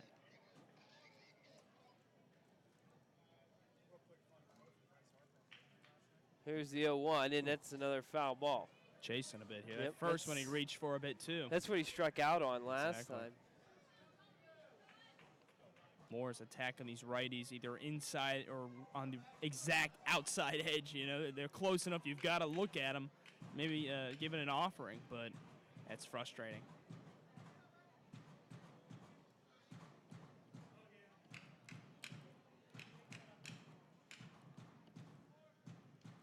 Here's the 0-2 from Missouri State's Alex Moore. That's way high. It's a good change in the approach there. For Yeah, Moore. definitely. You attack them low the first 2, change it up and throw high. It's what we talked about before. Is something just like changing up your delivery. Yeah. Mm-hmm. You know, it's little stuff like that where if the hitter doesn't see what he's used to and he thinks he's caught on, that messes with his preparation there. Here's the 1-2. Outside. Nice job by the Maglione to not chase that pitch like he did earlier That was today. the same pitch, basically, that he chased earlier in the at-bat, so good job learning from it. Now he's even the count up, and we'll see what Maglione can do here, trying to get that top of the order back up, because the top of the order so far has really done a good job. So if you can get guys on in front of them, this might be a different ball game. Here's the 2-2, way high again, full count. And you're right. You get It's top 4 or 5 of your 6 base runners so far in today's game. So you want to keep getting Mark Hodge up too. You know, he did ground out last time up, but just the way he's swinging the bat right now, and Parks too. Parks has been a run producer. Yeah, say the same thing about Tanner Murphy. Here's the 3-2 inside ball for Maglione. Head down to first. Great at-bat by Damian Maglione. He did exactly what you're taught to do when you have 2 strikes. You know, you got to fight off the ones that are close, that are tough, that might be borderline, and the ones that are way in or way up or whatever it is. Let them go, and you know, take your walk there. That could be a huge sequence there, because Damian was down 0-2 there. Yes, he was. And that's second walk issued by Alex Moore. Third time he's let a guy on base without. What we got going on here? Kirkpatrick just missed on the bump. Oh, okay. Well, anyway, what I was going to say before that, that's 3 guys that he's left on base on a free with the hit by pitch. Correct. But that's the Blue Sox 7th base runner in this game, and we're in the 4th inning, and they haven't got a run across yet. Kirkpatrick swings and misses, and now he's in the same hole, 0-2. Yeah, and Kirkpatrick here just trying to get on base. And you know, you want to try to, doesn't matter how you do it, you got to get on base here and try to get that top of the order up like we keep talking about. They've been the cog in this lineup so far. Kirkpatrick will foul one off here to stay alive. Looked like he went up the ladder there and just got a piece of it. Yeah. That's a pitch. That was kind of the same pitch last night that Kirkpatrick got his lone single on. It was kind of up near his chest and fought it off over top of Dougie Parks' head over there at third base, and you know, it might be what he was trying to do there. That pitch is outside. Good frame job by Heffron, but he does not get the call. Yeah, that one looked well out. I mean, it hit the spot, hit the glove. That's where he wanted it, obviously, if you're Heffron. But, you know, obviously outside, and a good job by Kirkpatrick to let it go. Pitch low and away. 2-2. I'd be interested to see if they might send McLeon here. To open up a hole, you're Yeah, thinking hit and run, possibly? type of deal. Yeah, I was going to say that too. And I mean, you know, it's not really going to hurt anything. Nope, he stays put. Kirkpatrick strikes out, and there's 2 away here in the 4th. I suppose maybe that's why you don't do it. I thought if he got full, maybe they would, and you would Yeah. hope he would just find a way to make contact, or I don't even know. Yeah. But no, that's tough. 7 strikeouts for Alex Moore. Number 3, the center fielder, Stefan Mercanja. Doing his job here today. Yes, definitely. Now it's Stefan Mercange's turn. 1 for 2. Led off the top of the bottom of the first, I beg your pardon, with a single. He takes a curveball for a called strike here. Yeah, Moore's 1 strikeout away from matching his season high back on June 23rd against Danville. 8 strikeouts in 7 innings. We're not even. Yeah, we're in the 4th right now. Yeah. That's wild. Here's the 0-1. Outside, nice job by Heffron to keep that from hitting to the backstop. McLeon faked a takeoff, so Heffron got a little concerned. I wonder if he Yeah. may have just took his eye off of the ball for a moment there. He's been doing that a couple times. It hasn't been like we saw it last night. It a few hasn't been a times. real block. Like he hasn't like got the wheels going then stopped. It's kind of just been a straight. You know, he just takes like a step or two. I actually love sending him here because if he I does do get too. thrown out, then you got Mercanja leading off Exactly. the next That's inning. true. That's true. And if Mercanja hits a base hit, you have him running with a full head of steam. Yeah, and at least 1st and 3rd. Well, he bluffs, and Mercanja swings through a pitch outside. I think he might have had it right there if he would have taken him off.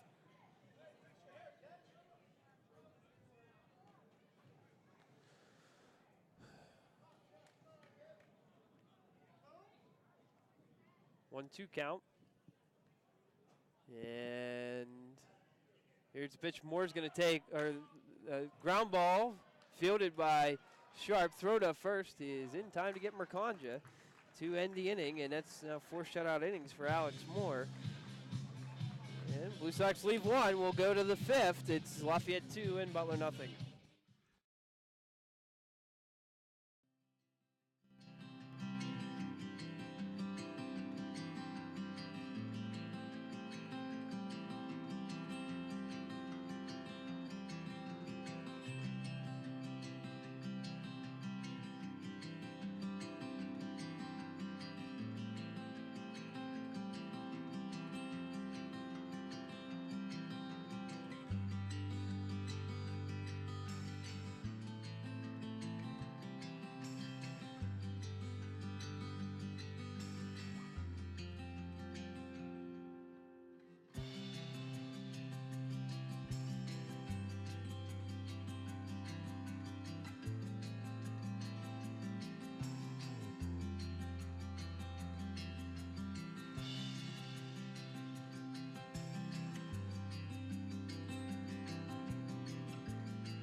Top of the 5th here in Butler. Lafayette leading 2-0.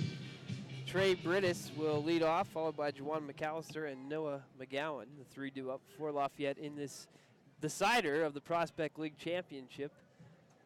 Series tied at 1 apiece. And Lapiana drops a curveball in for a strike. Looked like Brittis was thinking about bunting, pulled back really early. Yeah. Park's playing behind the bag there. He did pull back early. I think guys kind of get worried when they see a curveball for whatever reason that may be when they try to bunt. Personally, I think a curveball is one of the easier pitches to bunt because it's going down to the ground anyway. You just got to kind of throw your bat. For me anyway, it was always help it go the rest of the way, I guess. Yeah, I guess. Yeah, I don't know. Strike call. Depends what bunt you're going for. If you're going for a base hit, maybe not so much, but a sacrifice, you just. Exactly. Yep.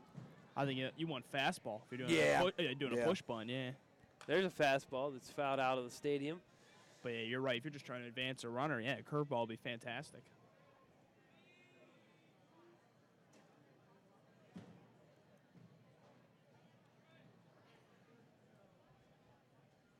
That ball popped up.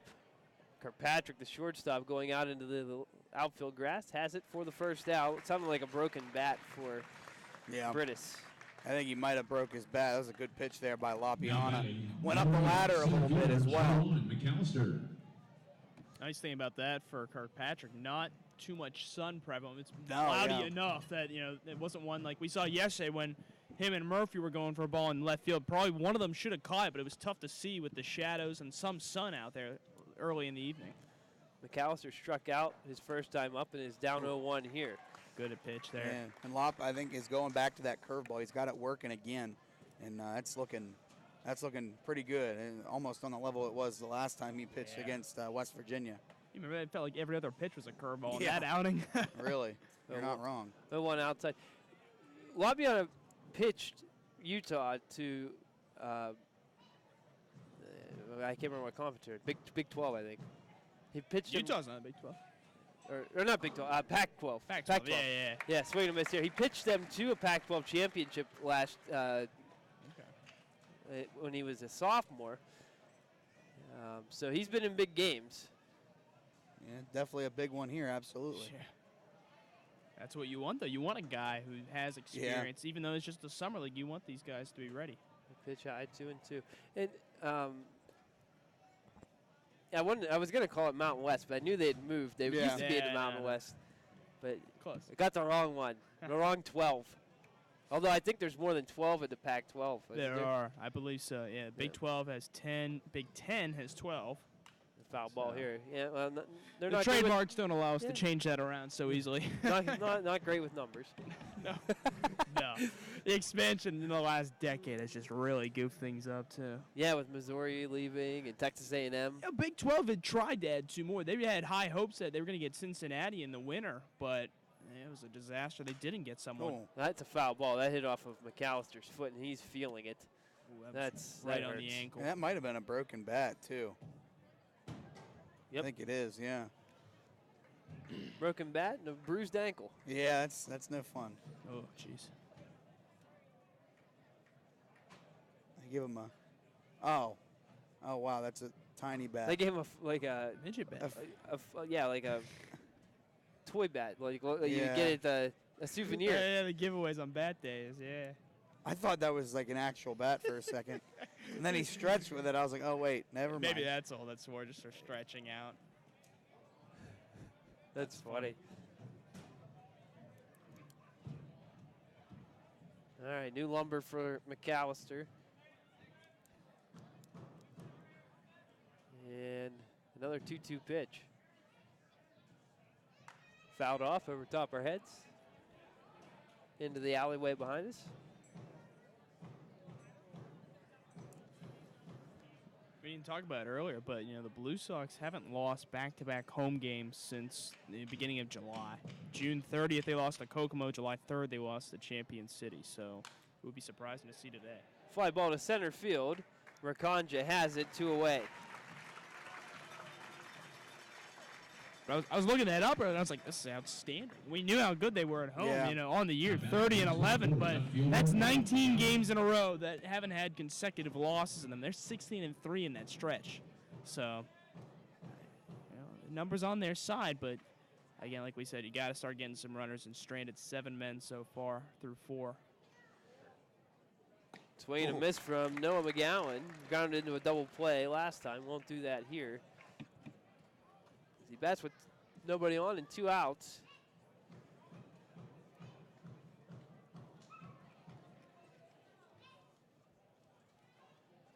And there's a called strike. Good fastball.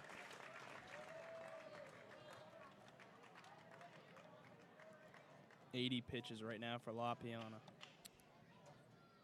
Yeah, he bounces one in. Ooh. That takes Brady Golikowski's mask off. And Lop really gotten into a good stretch here. He's retired 10 in a row. Well, I guess 11 if you count the double play ball as retiring 2 men. That's true. But regardless, he's gotten himself into 11 nice- straight bats 11 haven't straight reached. out. He's Yeah. allowed 1 base runner since he gave up that 2-run home run. Wow. It's the next batter. Yep. Foul ball into the Lafayette dugout. That's what we talked about at the time is, that's deflating because it's the same guy back-to-back Yeah. days crunching one, but you got to reset, and You know, Lapiana really showing his experience there. And that's what we talked about just a few minutes ago. We said in these big games, that's what you like to have. Now it's 2-2 after a good take.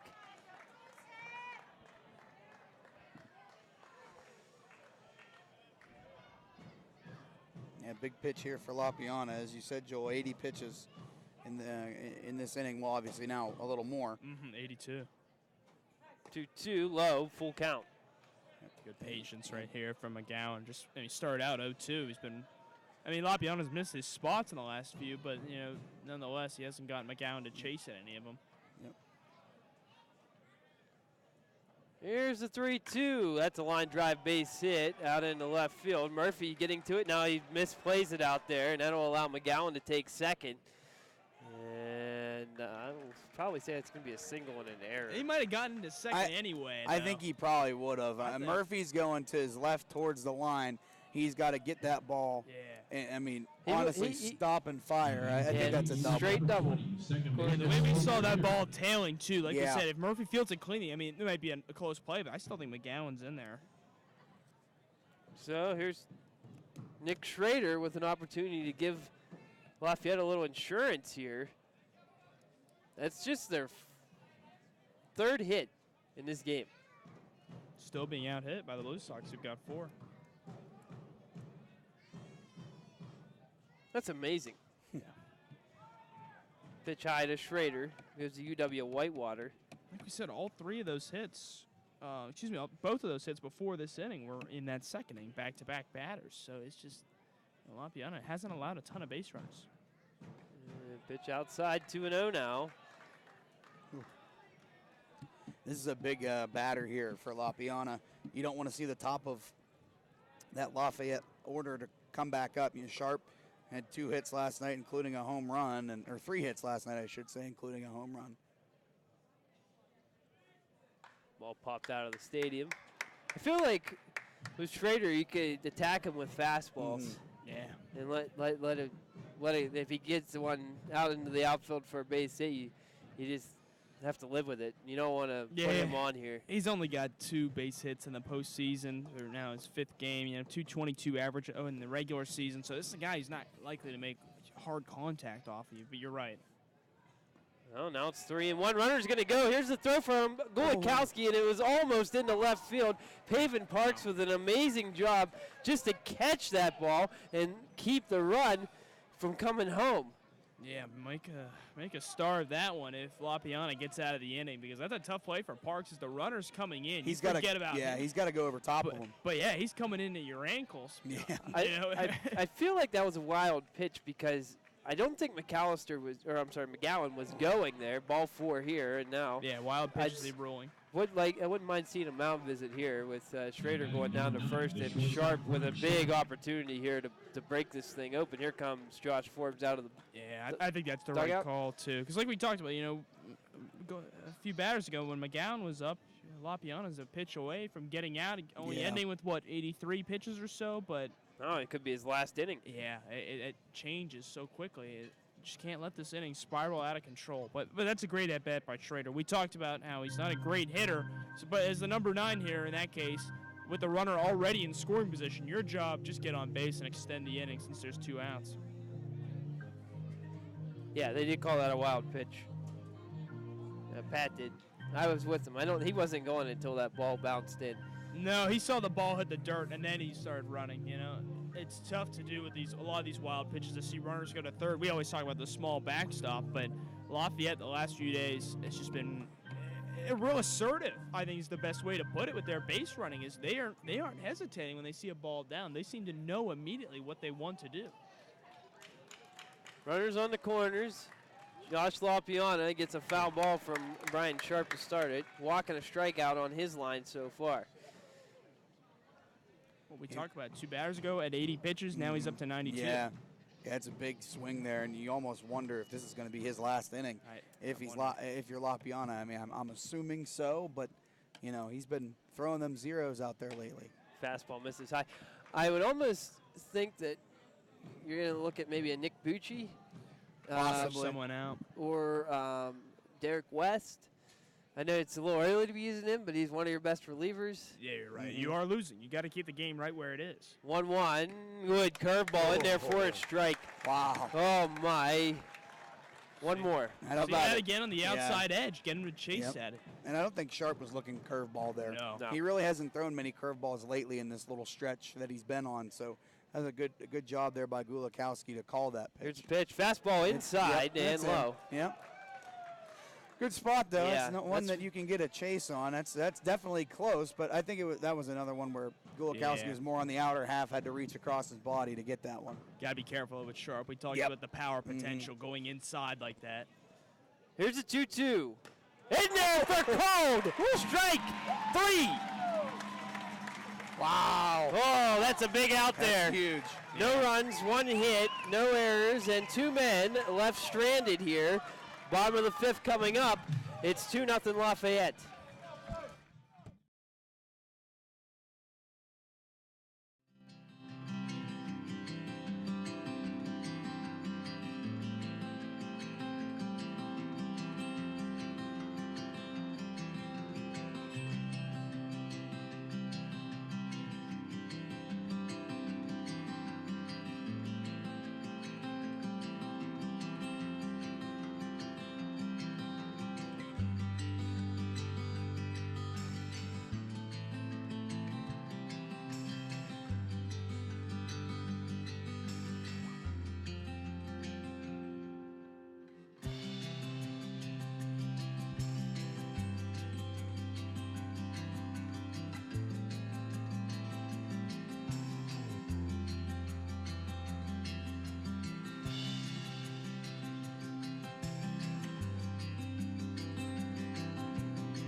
Pavement Parks leads off here in the bottom of the 5th. Josh Lapiana with his best pitch of the ball game.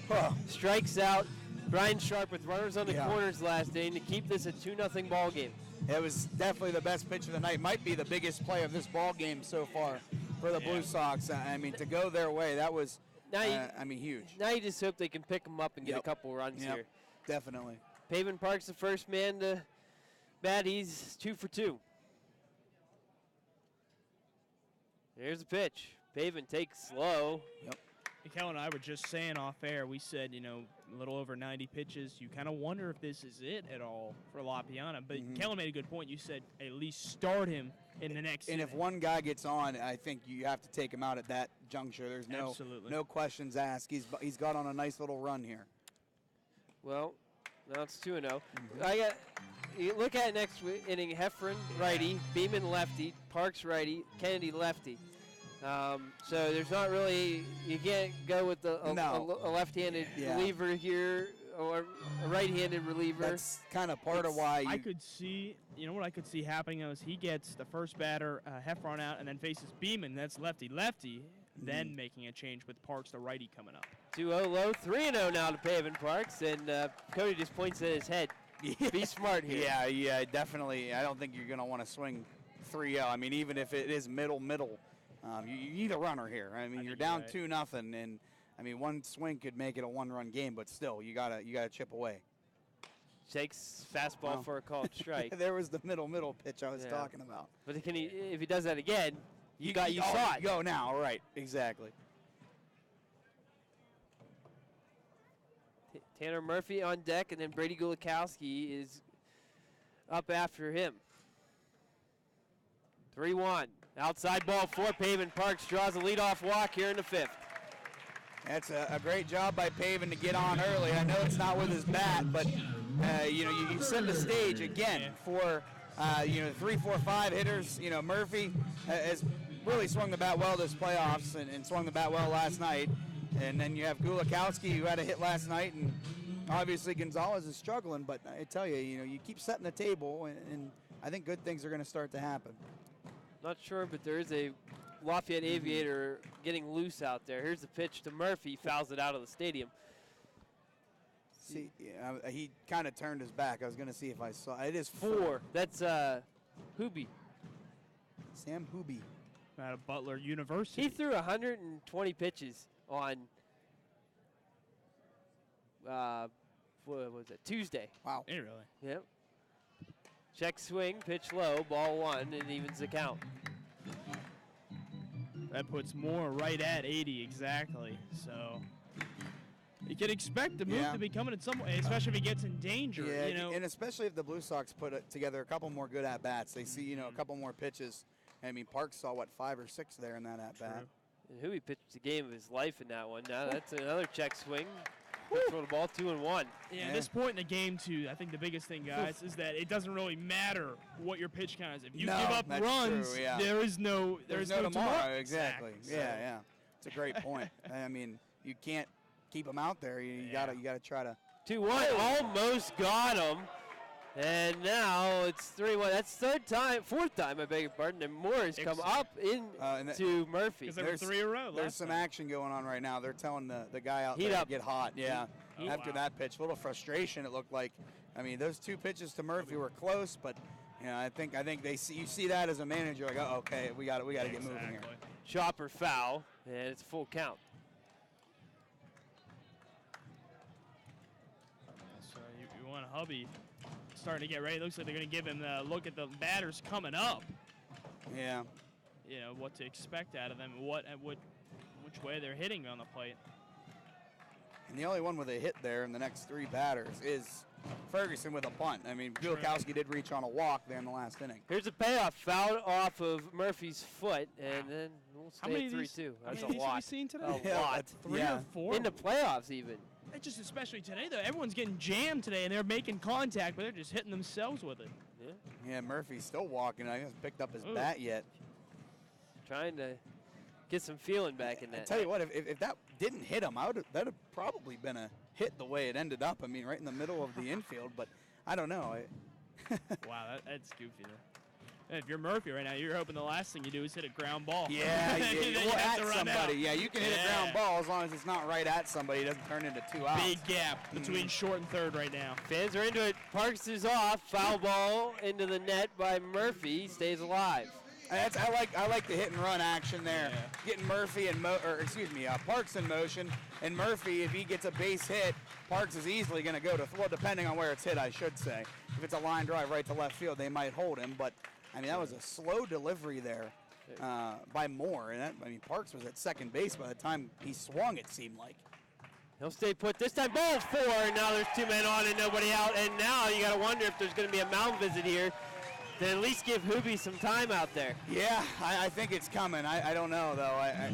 Normally, he'll just send out Heffron. Yeah, he told Heffron to go out and talk to him, so he doesn't have to waste the mound visit. A good job.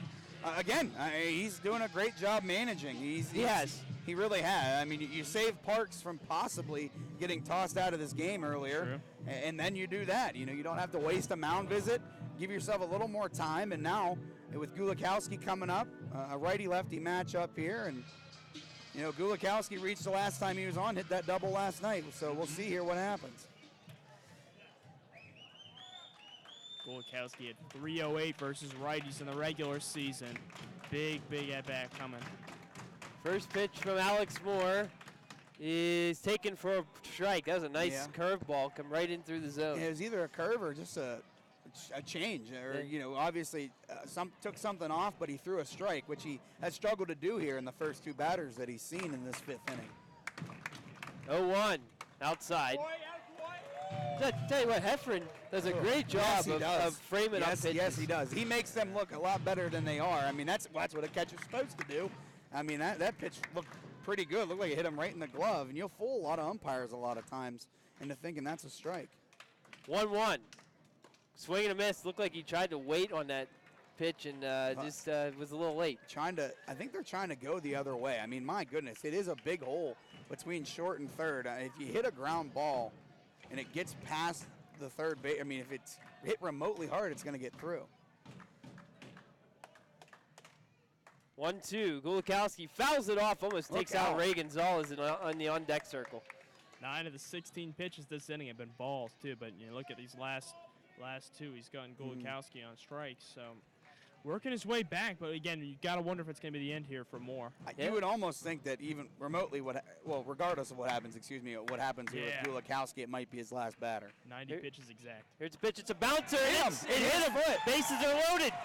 Bases are loaded with nobody out here after a hit by pitch. A walk, and a hit by pitch. And that tells me that Alex Moore is close to being done. Yeah, if not already done. I mean, I would be shocked if they let him face Ray Gonzalez. I really would. I know Ray is 0 for his last 7 and 0 for 2 against Moore, but, I mean, he has walked the last 2 and hits like another guy 1-2. And here comes a visit. I think he hasn't made the motion yet. But Brent McNutt is good managing again. I mean, you got a situation here where nothing's gone right for Alex Moore this inning. Nothing, absolutely not. And you got to come out and break up the energy. Yeah, you do. I think he's just trying to get a feel for where McNeil's at, too. He's doing a lot of the talking. Yep, just take done. the ball. He's done. There comes Sam Hubby out of the bullpen. So Sam, I just call him Hubby. It's Hubby. Will take over for Alex Moore. And go back, if you can, Joel, and look at his pitches. There was 90. He threw 90. 90? He threw 90 exact on the That's hit by pitch. 91 after the hit by pitch. Sorry. That's still a lot for 5 innings. It is. I was going to talk about Hoovy. Go back and look at his pitches he threw against Terre Haute on August 8th. Yeah. Yeah, but Hoobie on the summer, 1-0 to 6.39 ERA in 6 games. So a high ERA, but you talked about the other day, threw a lot of pitches. So you kind of wonder. He pitched the game of his life against Terre Haute. Yeah, 8 innings pitched, shutout baseball, 2 hits, walked 3, and struck out 6 back on the 8th in a 7-0 victory. But as you mentioned, the pitches. 117. Yeah. Wow. And he's coming back on, 4 days rest? Yep, 4 days rest, 117 pitches. Yep. That's interesting. It is, but at the same time, this is the last game of the year. You can't hold anything back. You don't have any tomorrow. I mean, you have to have your best guy out there. If you're able to go, he's going to go out there and pitch, regardless of where he's at. He ain't pitching for a few weeks until they go back to football. He goes to Butler University, which is interesting. He got taken on the Butler Blue Sox, and he's from Butler University, which is in Indianapolis, of course. Yeah, some of these guys, it depends on the school, but some have a lot of fall ball games, some don't. But like you said, either way, it's going to be a break, and then the last coming up here. Yeah. It's probably 2 weeks or so. I would think. It's interesting on how that works, because just with my personal experience with West Virginia, they didn't schedule any this past year because they learned that took into how many non-conference games they could play in the season, and they wanted to help their RPI. So it's interesting how that works, but we'll see. Great opportunity for Gonzalez here for redemption. It's funny you bring up Ray. I was just about to say he was having a conversation with both Cody Harold and Josh Forbes. They were both come up to him and was talking to him. And, they're just giving him words of encouragement. Yeah. You're a good hitter. He's been a good hitter all year long. Absolutely. And he's gotten into this little wall, and it happens. It happens to the best hitters in the world. I mean, you look at guys in the majors, they go 0 for 10. They go 0 for 20 sometimes. But, it's about how you overcome it, how you bounce back. And Ray Gonzalez, that 0 for 7 slump can be literally forgotten about with a big hit here. Even a walker hit by pitch. If he gets on, it's huge. 2 for 4 in the regular season with the bases loaded. 0 for 2, obviously, in the last 2 days in the postseason. Yeah. Well, this is what it's all about right here. Bases loaded, nobody out, 2-0 game in favor of Lafayette. A new pitcher in Sam Hubie, and the batter, Ray Gonzalez. Oh boy. Walk, hit by pitch has got the Blue Sox in prime position here. Here we go. Fans are into it. And here comes the first pitch from Hooby. It's in there for a strike. Good fastball. Yeah. And I like, I know that's a first pitch fastball, pretty much middle, but I like the fact that Ray took it. You don't want to swing first pitch and, get a quick out for Hooby, who you haven't seen a whole lot, obviously. The Blue Sox, I don't think, have seen them all year. Hooby's delivery. Fouled off. Now, Ray, you got to go into protect mode. Yeah, you just got to try to put the ball in play and hope you don't hit it at somebody.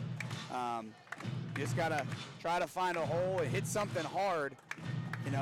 Even if it is a double play, it might score a run. It still might be productive. It's not what you want, but it cuts the lead in half. Oh. 0-2, nobody out. Here's the pitch. Outside and possibly a bit low as well. Yeah, that's a good spot by Hooby, though. That's exactly where Heffron was asking for, and he wanted it low and away, trying to get a chase. And Ray chased that pitch a little earlier in the ball game in the first inning. So that's a good job laying off there. He extends the at-bat, and that's actually what pretty much the 3 Blue Sox that are on base right now have done. They've extended their at-bats, and they get rewarded for it. We'll see if Ray gets rewarded for it here. Long pause here.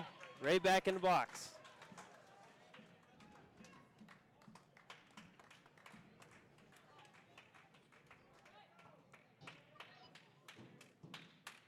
One-two, little roller off of Gonzalez's foot. Yeah. Yep. And regardless, it stayed foul. That was it looked funny. It looked like it might have went off the plate there, but the home plate umpire was right on top of it there. Luke Kamermeyer, he called it dead right away. If you're Gonzalez here, you want to be protecting. You maybe go to the opposite field here. Like we said, you can't go down looking, but you got to put this ball in play. And try to get, ideally put it in the outfield here. And if you're down 1-2, just get it to the outfield and see what happens. Here it is, 1-2, popped up on the infield. That's not going to get it done. Making the catch is the right fielder, Brittis, for the first out. Pavin Parks bluffs the tag, but no reason to come home on that. No, especially with that candidate out there. He would have been out by 35 feet if he would have went. That ball was a strike from right field. And we've seen Brittis thrown him out once already. Last night, Parks was cut down at home. Now it's Patrick Ferguson's turn with Christian Webb in the hole. And Fergie here, he had a pretty good at-bat the last time he was up against Alex Moore. Now against a completely new reliever in Hooby. Ferg's got an uphill climb here, but I tell you, he's trying to make up for his last mistake there, striking out. First pitch is outside for a ball. Yeah, you're right. Last time was an 8-pitch at-bat. Yeah, it was a good at-bat, yeah. It's like we said, it's so rare to see that, but he did a great job of just fouling a lot of balls off. Obviously, got the one he wanted, but just it couldn't stay fair. 1-0 upcoming. Here it is. Low and outside. That's a good take by Ferg. Yeah, You're really not going to do anything with that pitch if you do swing at it and put it in play. It's a low pitch. You might chop it at somebody or pop it up on the infield, and that doesn't do you any good at all. So Ferg here in the driver's seat, 2-0. It's going to be interesting to see what Hooby gives him. Here's the pitch. Chop to first, but that's foul. Whew. Well, there's a double play ball waiting to happen. It probably was. It's not an easy throw. It wouldn't have been an easy throw. He was playing the line. Is the first baseman, Kennedy.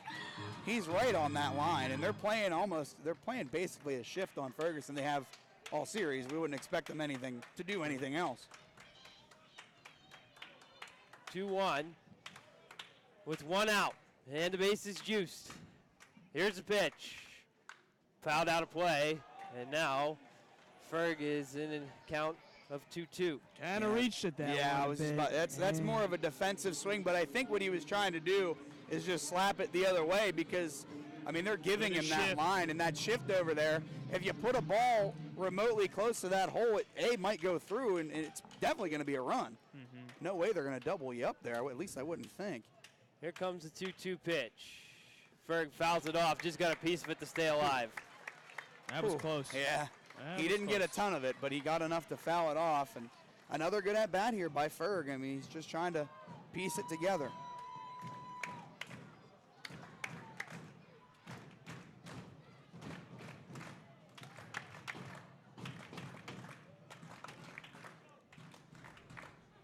Another 2-2 offering.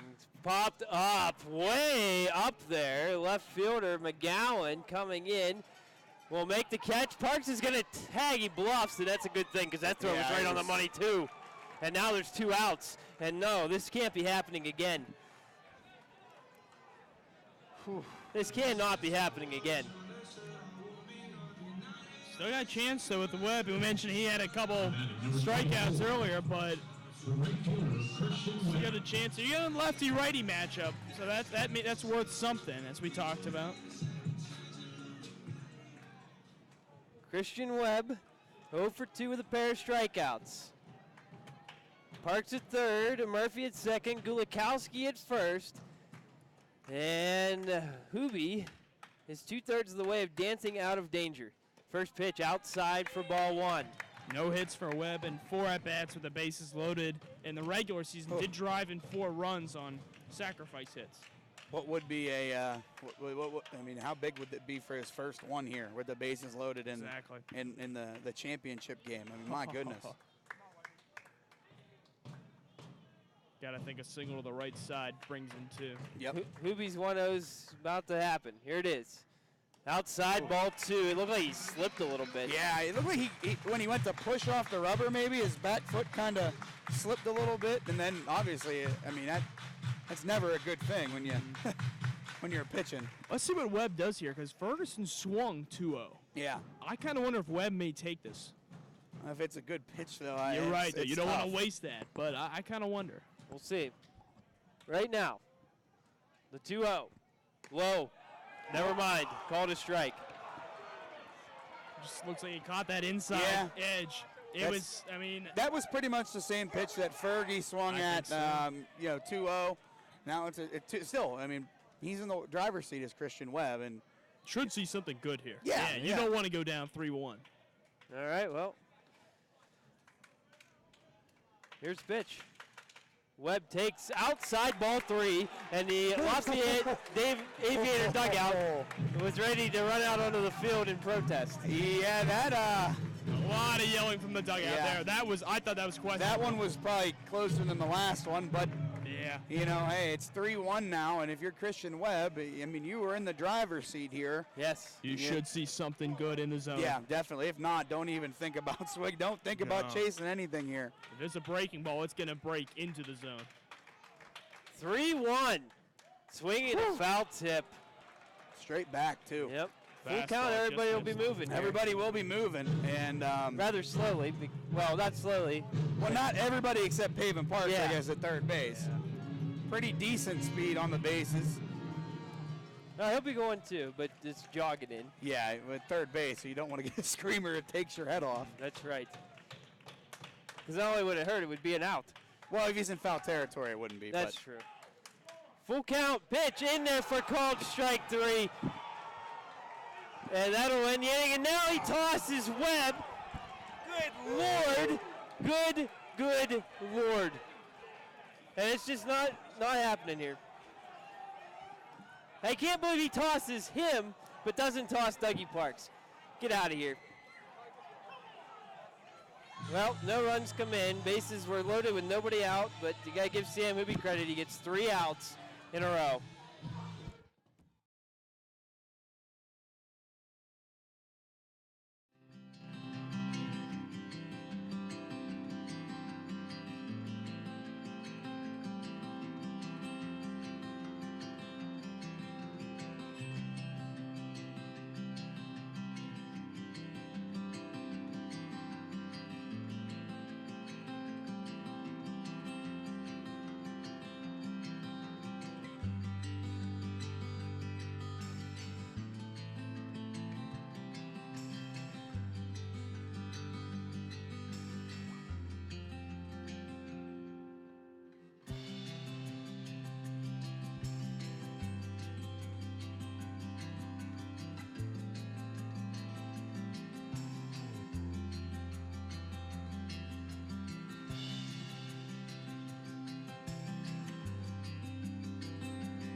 Jamie Switalski will take over in right field for Christian Webb, who was ejected for arguing a third strike call that ended the last inning. And we're on to the 6th here. The score is still 2-0 Lafayette, and the chances have been there, but the runs have not. No, I mean, they've got guys on in every inning thus far, if you're the Blue Sox. And, yeah, I know there are only 4 innings left, but there's still 4 cracks, and it's a 2-0 game. We're acting like it's the end of the world, and it's definitely a gut punch here, but still, I mean, this is a very manageable situation if you're the Butler Blue Sox. I'll tell you what, in a championship game like that, to throw a guy out when you did not throw a guy out on the other team is inexcusable. But you got to move on. At the plate is Heffron. He's ahead 2-0. Luke Kamermeyer has not made any friends here today, except for maybe a few in the Lafayette dugout. 2-0 count, swing and a miss. So maybe a foul tip. No, just a swing and a miss. Yeah, I thought maybe he tipped it too with the swing, but yeah, I mean, that's tough. I mean, especially if you're Christian Webb. You mentioned it, Jaron, but in that situation, you got to swing the bat though. 3-2. You're right, but man. Yeah, I understand what you're saying. Man, I understand. You can't get down looking, but if you think it's inside, it's hard for us to tell up here. Yep. But I just can't understand why you would give a quick toss there. After he must have You know what, though? It's funny because Ferguson went down looking earlier and he slammed the bat. And he didn't? Yeah, he didn't get ejected. So it seemed kind of similar, but I don't know. Lapiano leadoff walk. I think that's going to be it. That's what I thought what they were going to do. They were going to let Lapiano go back out, and if he got in trouble, you have to make a move. I mean, I wouldn't say a guy on first was trouble, but and he's getting a good ovation here, and he should because he gave up that 2-run homer. But my goodness, was he on today? I mean, he went on a stretch where he retired 10 in a row, and then only those 2 runs in the second inning, just hadn't gotten any help yet. We'll see who's going to take over for him here. Looks like Bryce Spack is coming in for the Blue Sox. This will be his first postseason appearance. New pitcher for the Butler Blue Sox, number 11. Another lefty. Yeah, they're going to stick with the left-hander theme, and it's worked pretty well. Like we said, Lafayette hasn't gotten a ton offensively. Only 3 base hits, a pair of walks as well. Yep. Spack on the summer was 2-3 in the regular season with a 5.01 ERA in 14 games. 32 1/3 innings pitched overall, struck out 41, walked 19, and allowed 27 base hits. And Jaron, as you really talked about, he kind of came into his own when he was in a reliever role. We talked about that a lot later in the summer. Once he moved into becoming a full-time reliever, it really felt like he was more comfortable out there. Yeah, and he's going to come in and face a left-handed hitter, Logan Beeman, followed by Dougie Parks and Evan Kennedy. So he's facing the middle of the order here. Yes. Not an easy situation if you're Bryce Spack by any means, but as you guys talked about, he has gotten more comfortable as he's come into that reliever role, and he's got a tall task ahead. I mean, you look at 3, 4, 5 here for Lafayette, very, very formidable hitters. We know that, we can see it. You can see it in the box score of last night and today. That they're going to hit the ball, they're going to put the ball in play. So Spack's got to have to get himself going. This has been a journey, a nightmare, and it's just like the movie. The same movie's playing over and over every inning. We get the bases loaded, don't score any runs. And then you're eventually going to run out of time. 10 men left on bases so far for the Blue Sox in 5 innings. It hurts. It hurts. 6 strikeouts for Lapiana today, 4 walks and 5+. He allowed 3 hits. But he's responsible for the runner at first here, so we can't close the book on him. Logan Beeman against Bryce Spack here.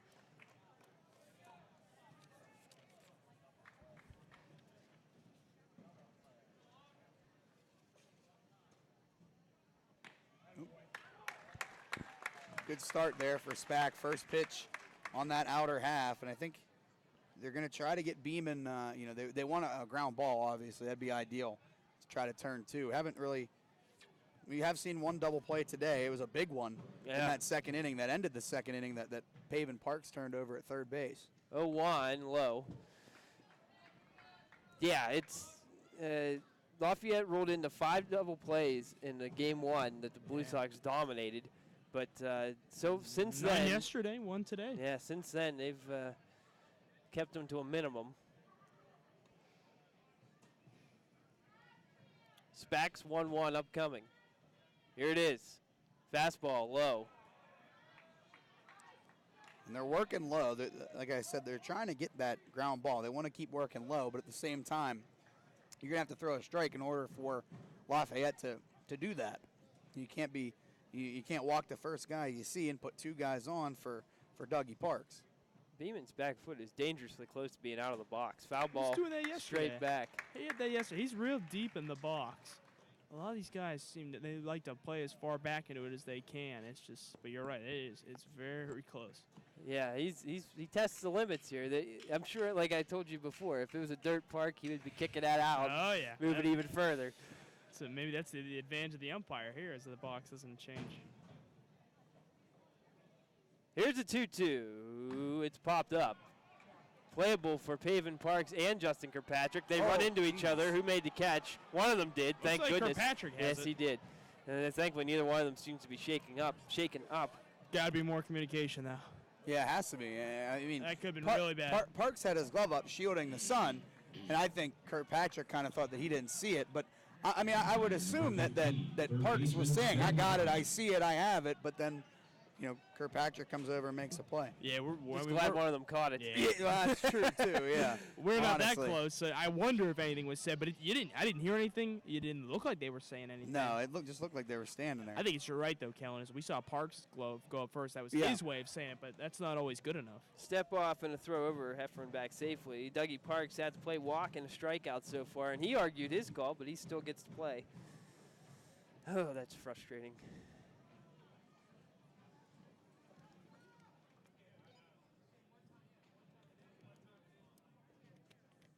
Here's the pitch. Look out. Into the Lafayette dugout and back out. Nobody hit, thankfully. We've seen that a couple times. Yesterday we saw that screamer off the base of the dugout and then came back and hit a Lafayette player in the back. Parks did strike out against lefty Lapiana, but in the regular season, boy, you know, he interesting success against the lefties, hitting .472 off of them. Here's the 0-1. That's to the backstop. Runner will move up.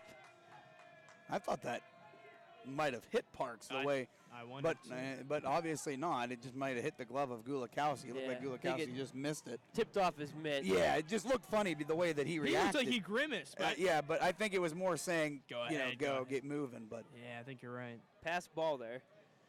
Puts a runner at second with 1 out. 1-1 count to Dougie Parks. Here's pitch. Oh, that's hit the left field, but it looks like it's going to hang up for Murphy. He's got it 2 away. A little too under it, it looked like there. You heard the crack of the bat, but just got a little too under that ball. First baseman Evan Kennedy. Evan Kennedy now, 2-run home run in the second. The difference in this ball game. There's a big out there, though, for Spack, I should say, for Spack. That ball right at Murphy and couldn't move up there at second base. Heffron right in play, right in front of him, and Murphy did a good job. Just kind of baited him a little bit. He looked like he didn't see it right away and then, kind of got that. I don't know if that was by design. I don't think it was, but. Up and in. A little chin music there to Kennedy. Stepped on my own cord here. I almost pulled my headset right off. I thought there might have been a bee under there or something. No, that was earlier this year. It was, yeah. Already dealt with that battle. We won it, too. We did. 1-0 count to Evan Kennedy. Here's the pitch. Popped out of the stadium.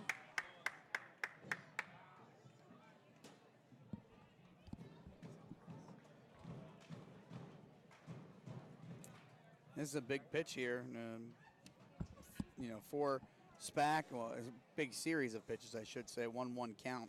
Knowing that the dangerous Kennedy's in there, you don't want to give him, much of anything to drive. That's a good good pitch. curveball in there. What? In there for wait, what?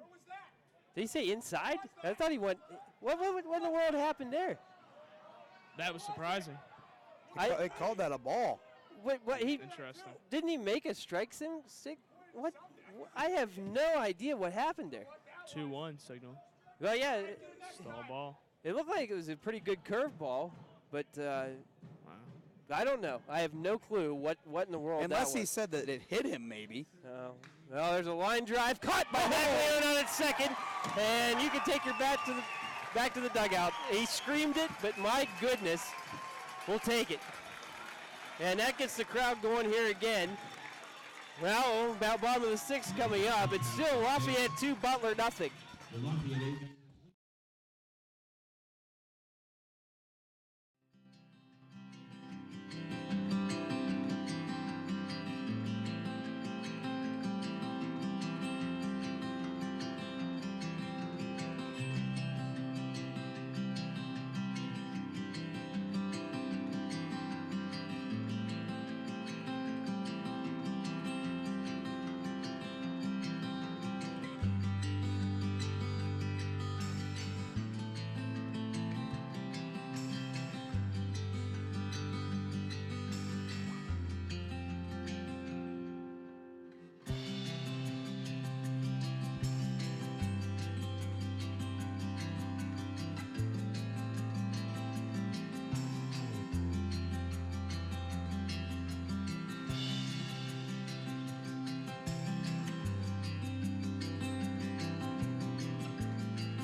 Here we go.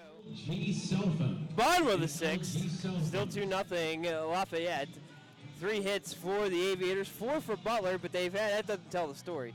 No. They've had 900 base runners in this game and haven't got a guy hit. Maybe that'll change here against Sam Hooby, Maglione, and Kirkpatrick and Mercancha are due up here. It feels like David Parks and Mercancha have been due up every inning. They've hit 3 times in the first 5 innings. They have, and I tell you what, they keep setting the table. And you know, I think Lafayette realizes they keep dodging bullet after bullet. The question is, how long is that going to continue? You know, we know that it's frustrating to watch the Blue Sox load the bases to get guys on and then not do it, but it might happen. 2 questions. How many times are they going to be able to dodge bullets, and how many do we have left in the chamber? That's true. That's a very good point. That's I guess it's a question that we'll find out here soon, I suppose. The story is still to be played out here. Hooby's delivery to Maglione is high.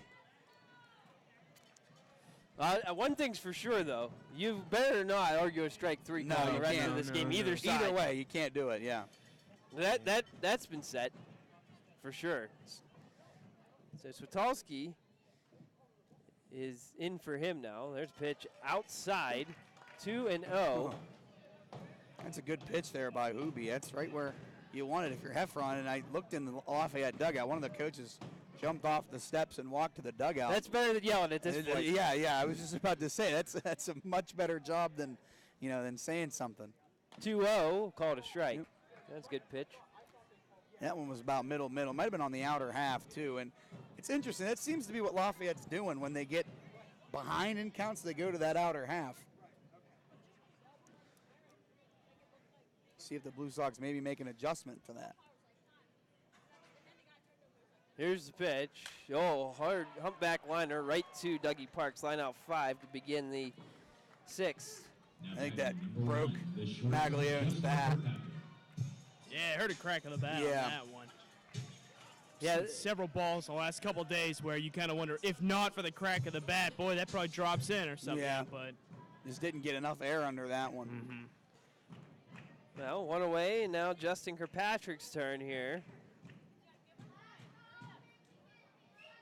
And here's the pitch. Fouled straight back. 0 for 2 is Kirkpatrick. So now, with Bolton out, Carew out, Scott out. Webb out. Webb out. The only guy who got Meeker pinch hit, and Meeker, Yeah. is Ty Black. That's it. And he's the only other Blue Sox with an at-bat this year, right? I would assume. Yeah. Kirkpatrick fouls one off. He's down now 0-2. And those pitches are high to Kirkpatrick. They might both be balls. It's probably 2-0 if you take those. Maybe one of them would be a strike, but it's empty. You're down here and you're winding down to the latter innings in this game. You don't want to, give away outs or pitches for free. 0-2 pitch outside. Blue Sox, by the way, already have equaled last night's left on base total of 10 runners. So that's 20 men left on base in the last, 16 innings here. That's incredible. 1-2 popped up. That's going into foul territory. Kennedy racing after it, and I don't think either one of them got there. I think it landed in the no man's land there. Yeah, Brittis was coming in too. Yeah, that ball was placed just about as good as you could put it. I guess if you're going to hit a pop-up foul, that was right in the middle of all three in foul territory. Kirkpatrick now in a 1-2 hole. The Blue Sox tonight, they haven't really done all that much well offensively, but what they have done is they've seen a lot of pitches. They've had some really good at-bats tonight. They just really haven't gotten rewarded for it yet. No, they've been left at the altar a lot of times here. 1-2 outside, and now it's even Tough count take. two-piece. Yeah, it is. Tough take. Yeah, it's a. We said that a couple of times today. See, guys gotten rung up on that plenty of times. They're Yeah. right-handed batters. The outside pitch is what it seems like Kiermaier is giving a lot of times. The inside half maybe not as much, but the outside has consistently been there. Here's the 2-2 swing and a foul tip into the mitt. There's the second out. Now batting number 3. Now it's Stephen Mercande's turn, 1 for 3 today. This bottom of the lineup's had a tough day overall. Just look at all these strikeouts that, between Webb, Maglione, and Kirkpatrick, it's a combined 6 strikeouts. They're 0 for 8. Maglione, the only one to reach them among their 9 plate appearances. Well, Webb's done, so Swatowski will take his place. There's a shot to right field. Brittis going back, and he has it on the warning track for the final out. Did the hip turn there. That was a nice little play out there. And for the first time tonight, the Blue Sox go down in order. On to the 7th, it's 2-0 Lafayette.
Number 3.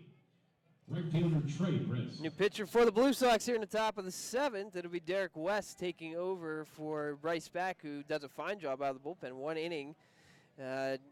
zeros across the board and stranded a runner at second base. So he'll Derek West takes over. He'll take on Trey Brittis here, who shows bunt. First pitch 5 feet over the umpire's head to the backstop. Second appearance this postseason for West. Tossed 2 scoreless innings last time out to pick up the win against West Virginia back on the 6th. 2.89 ERA, no record in the postseason in 7 games. 1-0 outside as well. 12 strikeouts and 9 1/3 innings pitched. So he did a great job down in Beckley. that was a great outing. 2 innings and stranded the tying run at second to end the ball game. Strike call here. That was a big gutsy performance out of him in that one. Right with just exactly what they needed. 2-1 outside, and now Brittis is in the driver's seat. Yeah, if you're Brittis here, you're looking for something to drive off of the fresh reliever, Derek West. I mean, you want to get something going here against the new reliever. Ball 4, pitch outside. Now leadoff walk here. We'll set the table for Juwan McAllister. You know what, though, about West? He does walk the leadoff right-handed hitting batter, but he's done a good job against righties. They only had a 111 batting average against him in the regular season, 172 on base percentage. So he's shown he's able to get these guys out for the most part. McAllister is 0 for 2, flew out to center field his last time up. Fastball, swing and a miss. Wow, behind that one was McAllister. That was a heavy heater there from Derek West. West will check the runner at first. Now peers in to get the sign.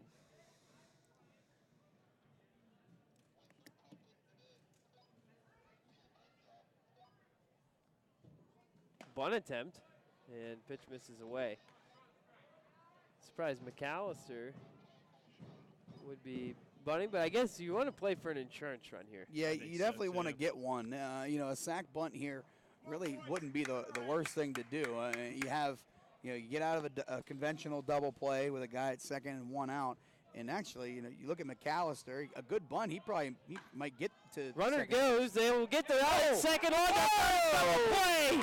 Oh, the end run worked the exact opposite of what it normally does because he hit it right to second base. Wow. Great job by Kirkpatrick, able to keep his footing even as the runner's coming in and being able to get the bag, because that was the biggest concern, was whether he was going to be holding on to the bag or not, but he did, and then great throw to first. Yeah, I mean, that probably is it might be a base hit if he's not going.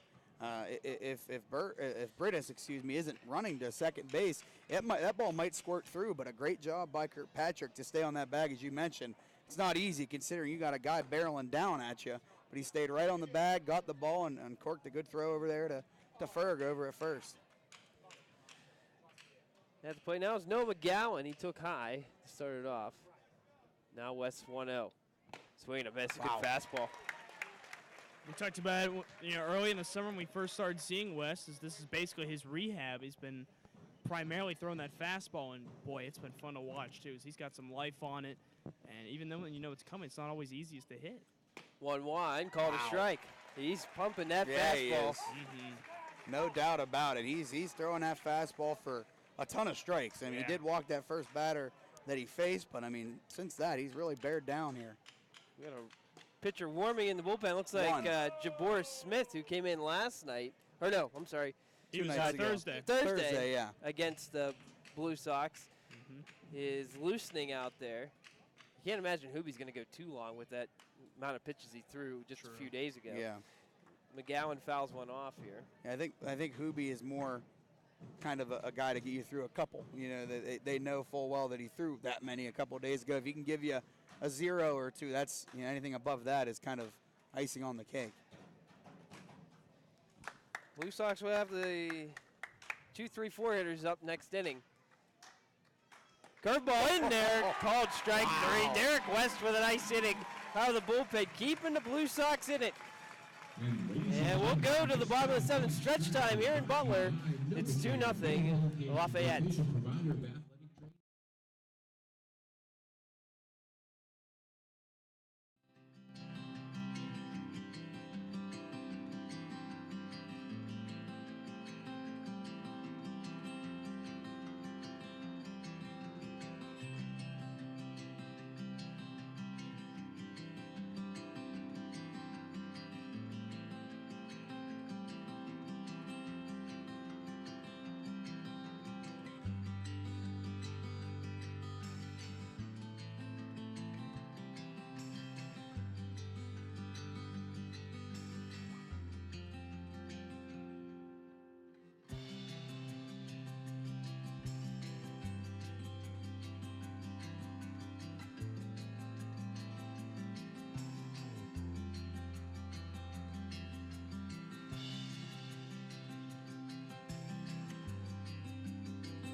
Bottom of the 7th.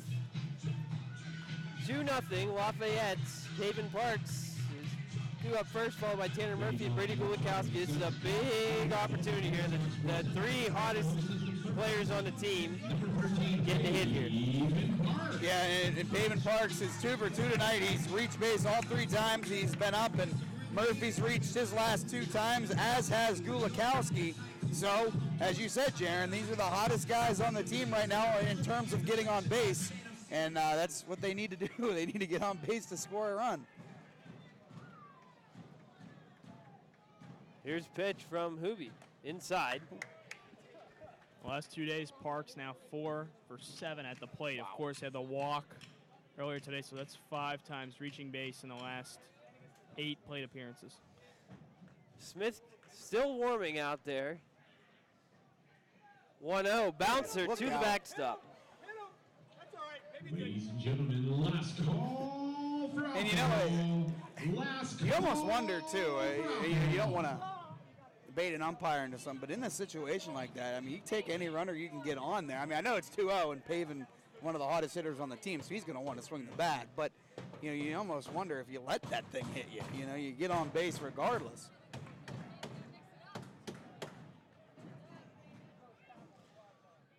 Oh, he swings through a pitch here. Everybody clap your hands. 31 pitches right now for Hubie in his 3rd inning of work, too. So, like we said, if a runner gets on here at any point in the inning, I wonder if that's going to be it for him.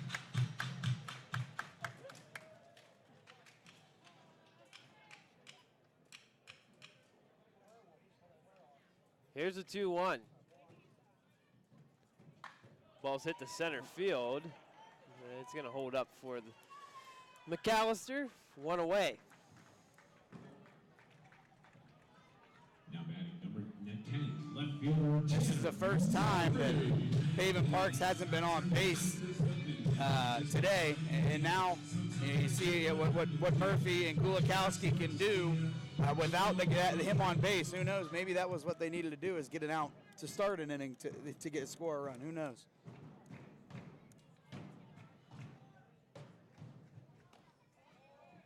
First pitch away to Murphy, hit by a pitch in the 3rd, walked in the 5th, rounded out the 3rd in the 1st.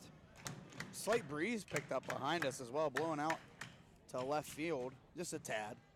Flag and center going to right, though. Interesting. 2-0 now. Like a crosswind. Yeah. At least it's at our back. I don't know. Yeah, I'm feeling it on our backs too, but it's funny as you look out farther into the field, it's not indicative of that. Yeah. Huh. 2-0 chopper to second. And he missed it. misplayed by Schrader. Now Murphy's going to second. He's going to be there. What a heads-up base running by Tanner Murphy, an E4.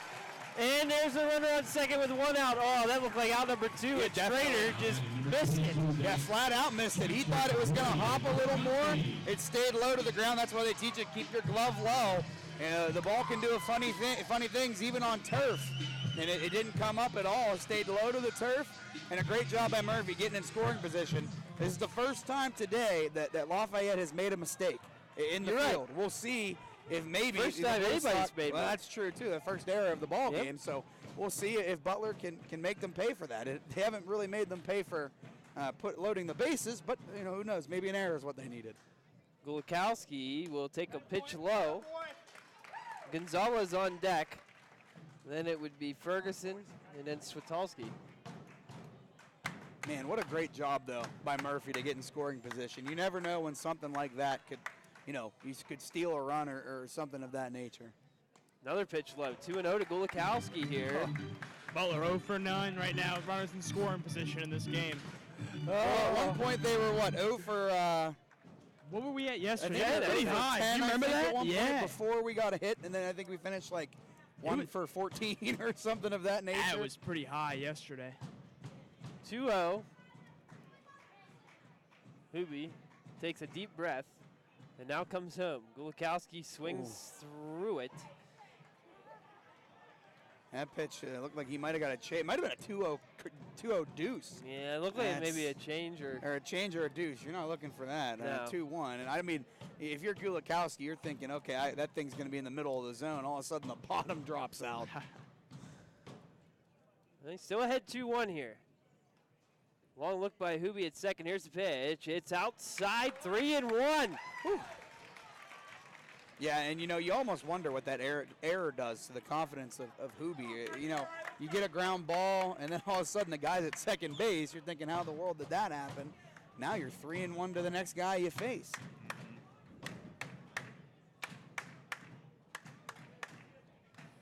(3-1). Murphy dancing around out there. Here's the pitch. Outside, ball 4, 2 men on with 1 out for Ray Gonzalez. And boy, if anybody could get a big hit here, That's right. The way things have gone for Ray the last 2 days, they'd love to see it be him. And I think they might make the move here. Manager's up on the top step looking out. They did this to Ray last time, in fact. True. Yeah, I think. And McNeil's looking around. I don't know, though. He's going to have him talk.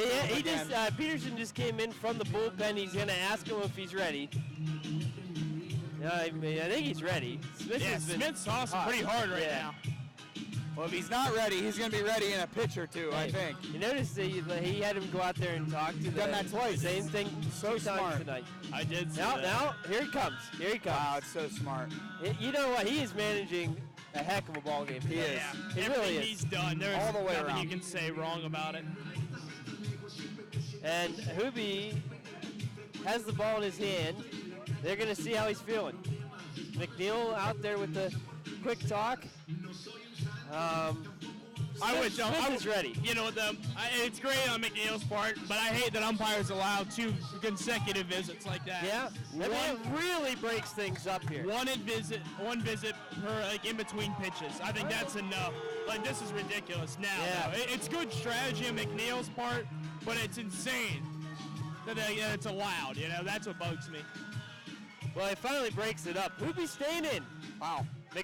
Smith's ready, and now another pitcher getting hot out there already. I think that's 36, Cameron Boyd. I think you're right. Yeah, it is. I'm almost surprised that they're allowing them to do that. That's crazy.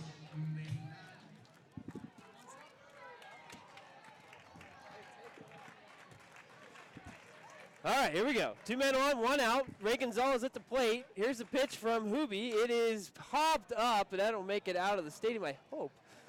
Yep, off the first base party deck. Ray, man, he's just looking late. He's just swinging super late. He's not seeing a ball that well. No, he's not. Yeah. Stranded 8 runners today alone, and his 3 at-bats thus far. Like we said, he's due. Yeah, he's overdue. So you keep thinking he's going to be able to come through here.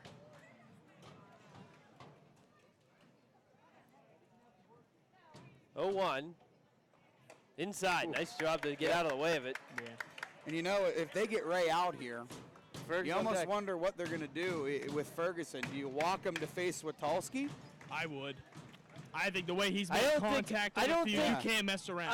The only thing I'll disagree there with is you're not going to move the tying run into scoring position. Yeah, that's true. But you don't want to serve up a 3-run home run either that gives you a lead. That's true. Pitch it inside, 2-1 now. Might not have an opportunity. You never know. Yeah.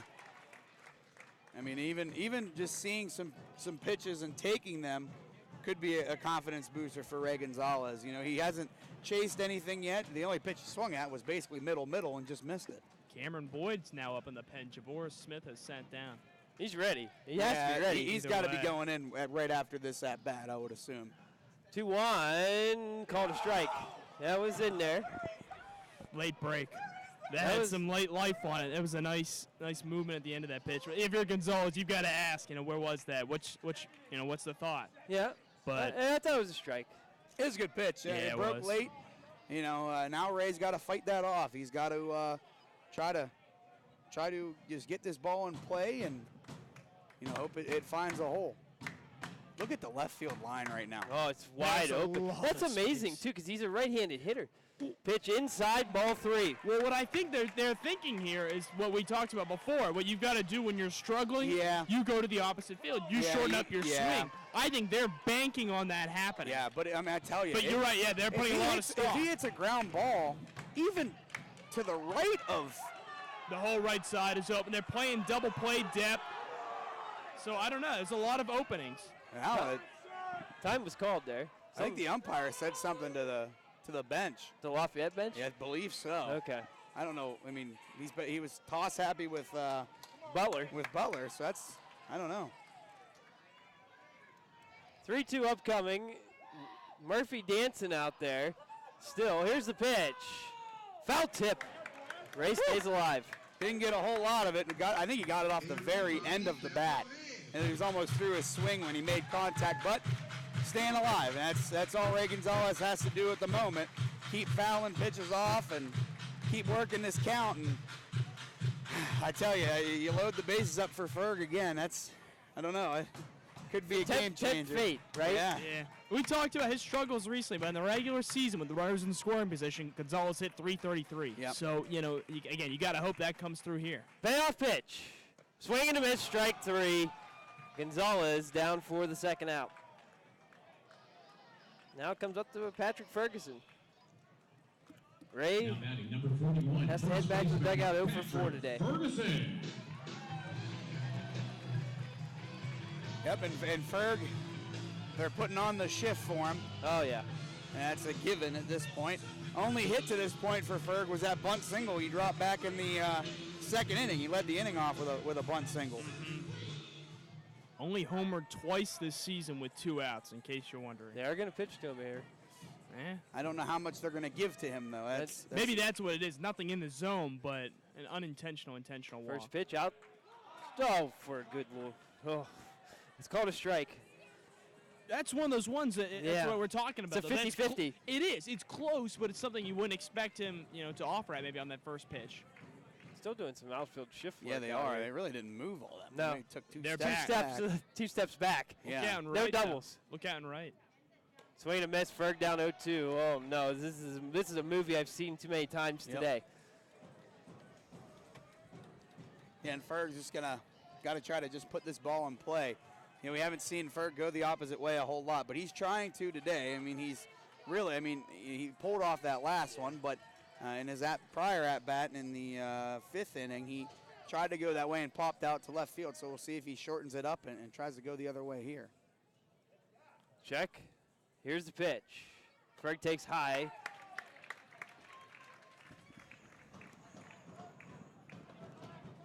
.50 pitches with that one for Hubby. Amazing, isn't it? He's Yeah, thrown he's throwing 167 pitches in the last 4 days. What did we say? It's the postseason. All hands on deck, no matter how tired you are. but As long as you're available, you're going to be used. I'm going to tell you, the pitching coach at Butler University is not going to be happy about that. Oh, no. 1-2. Ferg pops it way up there, and that should end the inning, making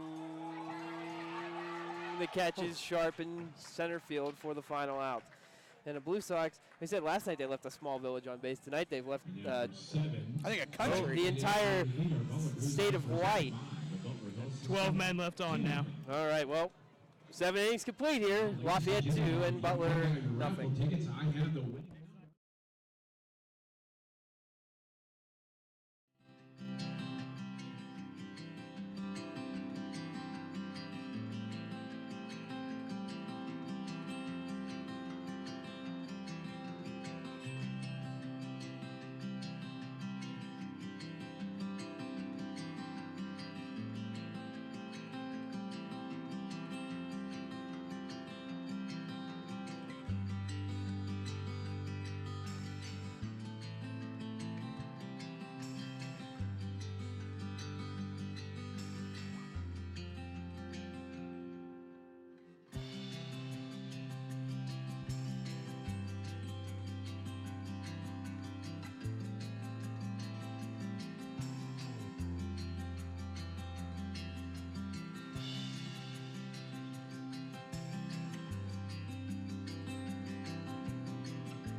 Here we go again here, top of the 8th.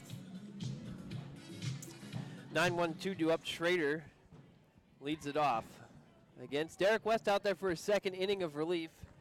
And first pitch is going to miss high to the diminutive Nick Schrader, who did draw a walk his last time up. 2-0 Lafayette. 4 hits for Butler, 3 for the Aviators, and 1 error, which did not hurt last inning.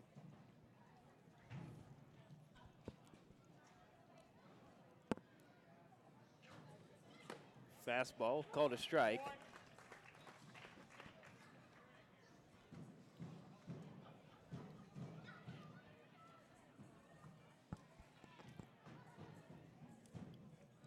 Now, fastball swung through by Schrader. I think he wants some pine tar. Looked like he kind of lost the handle there after he swung.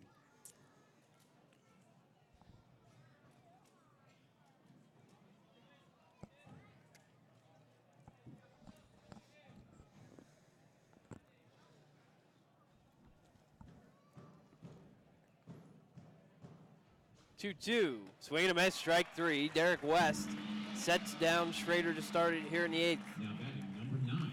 And Wes has looked good with the 4 men now that he's faced. Walked the first one, then got that double play, the big K, and then another one there to Schrader.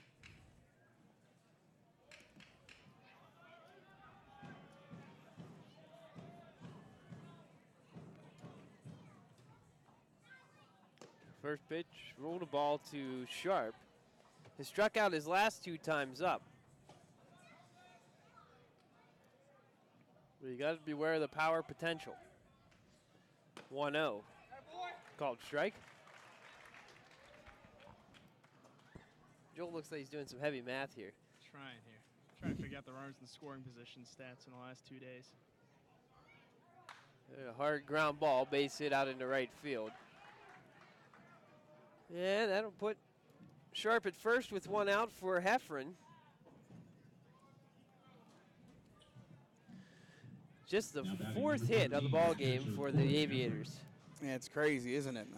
4 hits, and you know they're beating you with 1 swing of the bat. And then if you're Butler, that you have 4 hits, but you've had a small village on base. I'd say decent-sized village. Maybe a country. Maybe even a regional municipality. Foul ball straight back off of Golikowski's mask. Or did that hit Kamermeyer? One of the two. I think it came up off of the mask, then hit Kamermeyer's shoulder pad, I think. Double deflection. Yeah.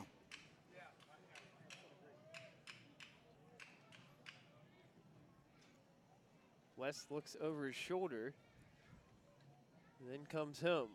Swing and a miss, 0-2. I tell you, West, he is pumping the zone. Ever since that first walk, and he's really just been strike after strike after strike. Good season.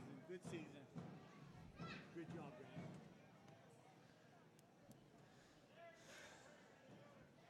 guys. 0-2, 1 out, runner at first. And here's the pitch. Fouled straight back. You almost wonder if they're going to go to that curveball here that West got McGowan out on. He's been throwing fastball. Now you wonder, if he's going to drop one in. Kind of lull these guys to sleep with a fastball, and then if you drop a curveball in, it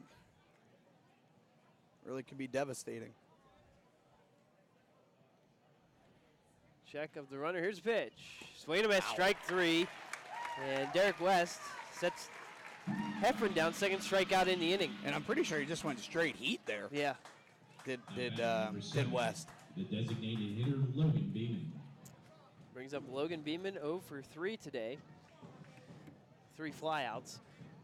Now, it's funny, Kellen and Joel, we've been talking about how earlier, leading up to the postseason, how we've been relatively healthy all season. Yeah. And it's amazing how in the postseason, that script has just been flipped. Yeah, it's not just the health. It's Meeker key getting health. Health, and then Meeker getting suspended for the true. postseason. And Webb getting thrown out of this ball game as well. It's just everything at once. For all the health that we had, Bach called here, and That's second balk of the day. First one for the Blue Sox. Sharp will head down to second.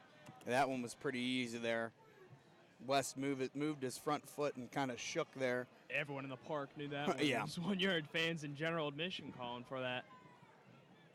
Boyd still tossing out in the bullpen, by the way, for Lafayette. Foul ball. All right, so I just looked it up. So the last 16 innings, including yesterday, the Butler Blue Sox are 4 for 27 with runners in scoring position. They have driven in 7 runs, but only 3 RBIs because of that ball that Murphy hit to left field. The bases loaded, that was dropped. So 3 RBI singles are the only run-producing base hits with runners in scoring position and nearly 30 opportunities. That's incredible. Yeah. That's 4 for 15 yesterday, 0 for 11 so far today. Yesterday, they were 0 for 9 before first getting their first hit with runners in scoring Pop position. up here in the shallow center. Racing in is Mercanjo on the run. He's got it for the final out. That looked like that was going to fall in, but Mercanjo with great speed and a great read gets the catch out there. No runs, 1 hit, no errors, and a man left. 6 outs for the Blue Sox to play with here. They need 2 runs to keep it going. It's 2-0 Lafayette.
Jamie Switalski, who had entered the game after Christian Webb was thrown out in the 5th inning for arguing a 3rd strike call by Luke Kamermeyer, will bat for the first time here tonight in the 8th inning. With the Blue Sox trailing 2-0, 4 hits apiece, but that really does not tell the story here. No. The free passes, the errors, the hit by pitches, and the no runs coming in. Switalski takes the ball to start it off. And Switalski here in a huge at-bat for the Blue Sox. You know, they're in the 8th inning now, 6 outs, to work with. You know, and this is a big spot for a guy who's been primarily a pitcher all year. Yeah, and Jabor Smith, the new pitcher, got to look at him out in Kokomo, and it didn't go too well for him. No, the other day he allowed 4 runs all earned in 3 innings. Mop-up duty, really. 3-0 now to Jamie Switalski. But on the season, in the summer, he went 2-1 with a 6.20 ERA in 17 games, 49 and a 3rd innings pitched, struck out 38, walked 26, and gave up 55 hits. Called strike. That's an easy take there. Yeah. You're a leadoff guy down 3-0. That's about thigh high, middle of your thigh, and it's not 3-0. It's an easy take. You know, and Switalski still here has to be selective up 3-1. Here's the 3-1 popped up out of the stadium. No hits for the Blue Sox in their last 22 plate appearances. Wow. They've had a lot of base runners since then, but the single by Pavin Parks as the second batter of the 3rd inning was their last base hit. Wow. Since then, a couple hit by pitches. No hits, but 8 base runners. Yeah, 5 walks. Yeah. There's ball 4. Oh, there we go. There's another runner without a hit. Yeah. How many times can we tempt fate here before we finally break through? Well, we got 6 outs left to figure out. But, I mean, like you said, it's just like it's been This has been astonishing these last 2 days. Maglione now walked in the fourth. Line out his last time up. Also the strikeout on the card. Jabor Smith from Alcorn State, part of the SWAC. Also, obviously known for the yearly Grambling Southern game that's always shown on NBC. Oh, yeah. Maglione takes a called strike to start it off. Looked like a bit low, but good frame again by Heffron. Heffron's done it all day. I mean, he's making these pitches look very, very good. I mean, he's got a couple calls, too. That's what a catcher's got to do. Time called. Didn't get a chance to talk about, but one outing for Sam Hubby there. You know, Yeah. 3 innings pitch, throws a little over 50 pitches, no runs, no hits, 1 walk, 3 strikeouts. I mean, this is a guy who's thrown near 170 pitches in 2 appearances in, what, a little over a week? Yeah, if you're That's astonishing. if you're the Butler University pitching coach, shield your eyes. A little pop-up here. Dougie Parks racing after it. It'll land in foul territory. Broken bat by Maglione, and he's going to need one. Yeah, I mean, we're down on bats. He only had 5 coming into the, the series. He just said to the dugout, "I'm out of bats." Oh, so boy. Whose bat is he going to get? I don't know. Didn't see, but Well, you know what, though? The sun really aided that ball because Parks took a while to read it over at third base before he made a move on it. If that ball falls, if it gets to the line, that might be a double. I wonder, That's a good point with all that space out there. Depends how Parks reads it, Well, but he took a while. He's got his sunglasses up on his hat right now. Yeah, I'd be having those over my eyes. Yeah. so with Cameron Boyd loosening in the bullpen, how long does Jabor Smith get here? If he does not get an out here, Two base runners, it's over. he's out. I'd say 2 base runners, and then he's out. Yeah, I wouldn't You let it can't go. mess around. Yeah, no, not when you're up 2-0. Because that would bring the go-ahead run to the plate. Maglione takes called strike 3 for the first out. Now batting number 1, the shortstop, Justin Kirkpatrick. Well, now it's Justin Kirkpatrick's turn. He struck out the last 2 times he's been up. But he did have a couple of big hits off of Jabor Smith in Kokomo back on Thursday. Pitch low. 7 strikeouts and 9 at-bats for the final 3 hitters in this Blue Sox order. That's the tough thing. It's just not putting the ball in play. You say it's an outs and out. Well, not necessarily. You may have a ground out to advance runners, a sacrifice fly to potentially score one. A little flare to It might center get field. down. That might get down. It will get down. And there are 2 men on with 1 out. Kirkpatrick with a Ric Flair single. There we go. First base hit in 25 plate appearances for the Blue Sox. Maybe that's the spark they needed here. Woo! Yes. Ric Flair, baby. I knew it was coming. It's coming. You make a wrestling reference. I'm gonna pick it up. Hallelujah. Yeah, finally a got a base base hit. Wasn't hit hard by any means, but hey. Line drive in the box score. Yeah, that's right. I'm gonna circle it.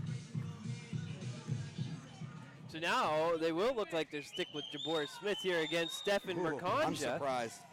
Really am. Especially against someone like Mercanja who's been feeling it.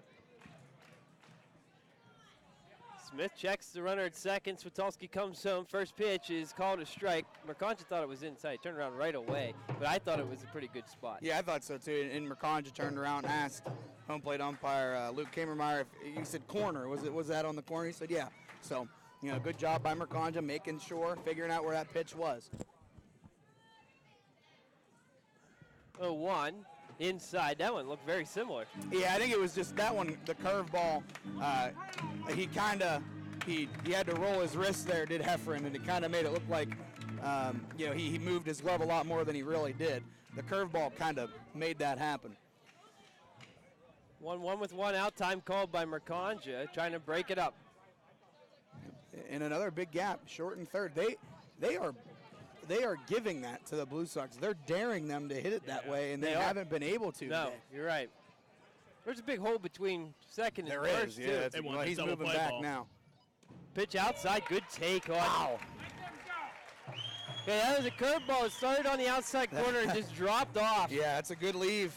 Great leave by Mercanja. Great take, and it's a good pitch out there by Jabor Smith. I mean, that's a heck of a pitch when you're 1-1 and an even count. That's a good job, really, all the way around. He's really playing those corners, though. Every pitch has been on that one. Little roller. This could be a tough play. They're going to watch it go. Foul. Oh, God. Good God almighty. That's fair. Bases loaded because of how long they took to even play that. But you have to do that. You can't. They're not getting them. No, he knew it. Parks knew it when that ball got about halfway down the line. He said, well, I'm not going to get him. No. Might as well let it roll. Could you imagine if it would have stayed and hit the bag or something of that nature, you know? But that's been the day for the Blue Sox. A ball that would be a hit just happens to trickle foul. An inch here, a foot there. 2-2. Mercanja at the plate. And Smith on the hill. Long look in as he chooses bubblegum. Smith delivers. Pitch low, and now it's a full count with Pavin Parks on deck. Yeah, and now, you know, you have to be smart if you're Mercanja. You don't want to chase anything yet. You have to be very protective of the plate, and Mercanja has been swinging the bat well lately. He's kind of the guy you want up in this situation. Then right behind him is Pavin Parks. So this could be a huge at bat, a huge turn of events here. Here it is, popped up on the infield. Oh my God, this just can't script this stuff. Making the catch is Kennedy in foul territory for the out, or at least close to foul territory. There you go, 0 for 12 now for today's game in regards to the scoring position. It keeps happening. It's like you said, Jaron. It's almost like a reoccurring story. We see remakes of movies all the time. I mean, saw this exact same thing less than 24 hours ago. This is, runner left on scoring position, part 8 in this game. That'll be it for Smith. Yep. Did his job, come in, got 2 He outs, did. but he did leave 2 base runners, and now Cameron Boyd is going to be the 4th pitcher of the day for the Lafayette Aviators.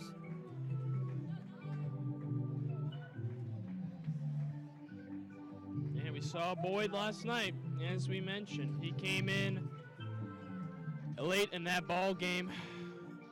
No, I apologize, not last night. We saw him recently, though. But The last, that Friday game. Thursday, yeah, that's the one I was thinking of. My bad. Yeah. But he didn't pitch last night. But nonetheless, Boyd in.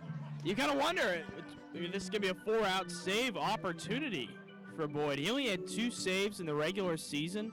Only pitched 5 games. No record, 108 earned run average.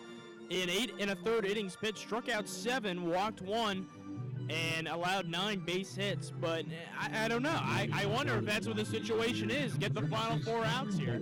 I would imagine so, because I mean they're burning through pitchers like there's no tomorrow. Yeah, they are. Because there is no tomorrow. Nope. You're right. They're This is playing the 4th it. pitch of the game. They're playing it the exact way that they should be right at the moment. You know, you can't Playing ahead. Yeah, smart. So we got Pavin Parks coming up to face Cameron Boyd. And Parks then- is the guy you want up Yeah. right now. He's the guy you want. Reach base 3 times today. Home run away from the cycle yesterday. This is your best option to drive in some runs. These next 3 guys, Pavin, Tanner, Brady. Yep. Say hard of the order. Yep. We talked about it before other times. Bases loaded. You were near the middle to bottom edge of the order. So, but this is it. These are the guys you want at the plate. So it's going to come down to really here, and then this is why a lot of times you wonder at the major league level that there's questions about, oh, should your best reliever be saved for the 9th inning? Because look at a case like this in the 8th when you need him. And that's what they're doing here. They're going with the big guy in the toughest spot of the game. You see that a lot last year in the MLB playoffs with Andrew Miller. Yeah, that was what he kind of turned. He's not even a closer. He's the best reliever on the Indians, but they just bring him in whenever they need him. Pirates kind of did that with Felipe Rivero to start this season. Now he's got a lot of 4-out saves since becoming a closer because of situations like this. So it's an interesting debate, though, nonetheless. Pavin sitting down and watching Cameron Boyd come in here to warm up. Now he's got the bat and the weight on his bat. Well, knock it off, and here he comes. Yep. Spencer Kale just walked past me, went to the social media suite. He said 3-run homer right here. I hope that he's right. I'll give him a hug if it's true. If it happens. I might throw my headset I said it on the table, run and hug him right away. 14, the third baseman. But hey, Parks. what you said though, Joel, this is exactly the guy you want up. One of the hottest hitters on the team, and he's had a great playoffs, and see if he can continue it. Yeah, you got to have Parks up there right now. We talked about he had the nice double right down the third baseline in the first inning. Got stranded at second, but yeah, he's hitting the ball really well. So we'll see. Him and Murphy are your top two options in situations like this. There they are. And they're giving him that left field line yet again. Yeah. They're playing deep. Yeah, right no fielder's doubles. Playing deep anyway. That's, no doubles. No doubles. Although it'd be more down the line if they're playing. Well, no, they're playing into gaps, I should say. First pitch to the backstop. Swatowski to third, Kirkpatrick to second, and now the tying run is in scoring position. That's huge. That is as big as it gets right there. And I know it might not look like much, but that's I mean, that is just super important. Interested to see what they do with Pavin now.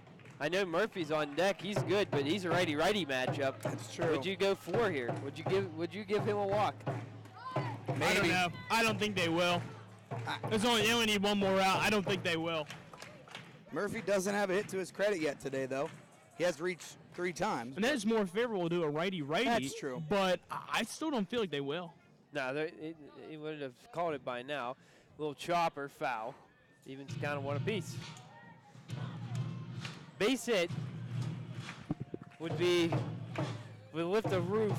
Well, there isn't on a roof. We lift the roof off a general mission here on both sides of the ballpark. As little as it is.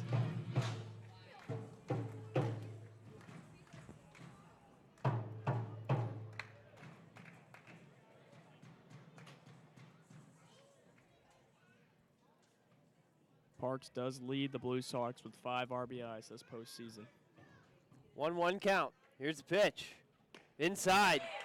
Woo. Back foot curveball. Yeah, very good take by Parks. He wanted it. You could see his hands started to go and pulled away right away. That's a great job taking that pitch by Pavin Parks.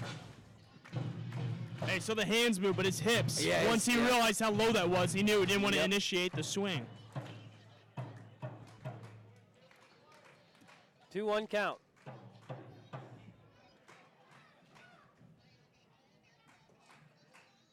Here's the pitch. Swing and a miss. Took him with that back foot curveball again. Got him to chase it. Yep. It's a great pitch, and that's the same pitch that Parks laid off on. Fastball. And he's not looking for that back-to-back pitches. That's just a good sequence there by Cameron Boyd. I mean, that's, whew, man, you're not looking for a back foot slider 2-1. You're geared up fastball. You see a pitch that looks like it's going to be a strike right on that inner half, and then the bottom drops out. You just saw it from his expression. As the ball dropped, he kind of dropped. He was like, oh, my. Yeah, knowing that, whoop, too late. 2-2. Here's the pitch. Up high, ball 3. Looked like Heffron brought that back into the zone, but he didn't get the call. If he would have, it wouldn't have been pretty. A little delayed frame by Heffron, I felt like. That's probably what set it apart. Well, here we go. This is what you live for here. 3-2 count with 2 outs and a tying run in scoring position at second. In the bottom of the 8th of Game 3 of the Prospect League Championship Series. Here we go. Payoff. Ball 4. Bases loaded. That's not a bad pitch. You figure you lose Pavin there, you got an open base. Yeah, and you don't want to feed him something, because Pavin's getting ready to hit. He's ready to hit in that situation. He knows he's got to put the ball in play. All right, Tanner Murphy at the plate here. 16 doubles in the regular season. We saw Murphy in a situation like this late in the game last night, too. In the 8th inning, hit a ball to left that wasn't able to be caught.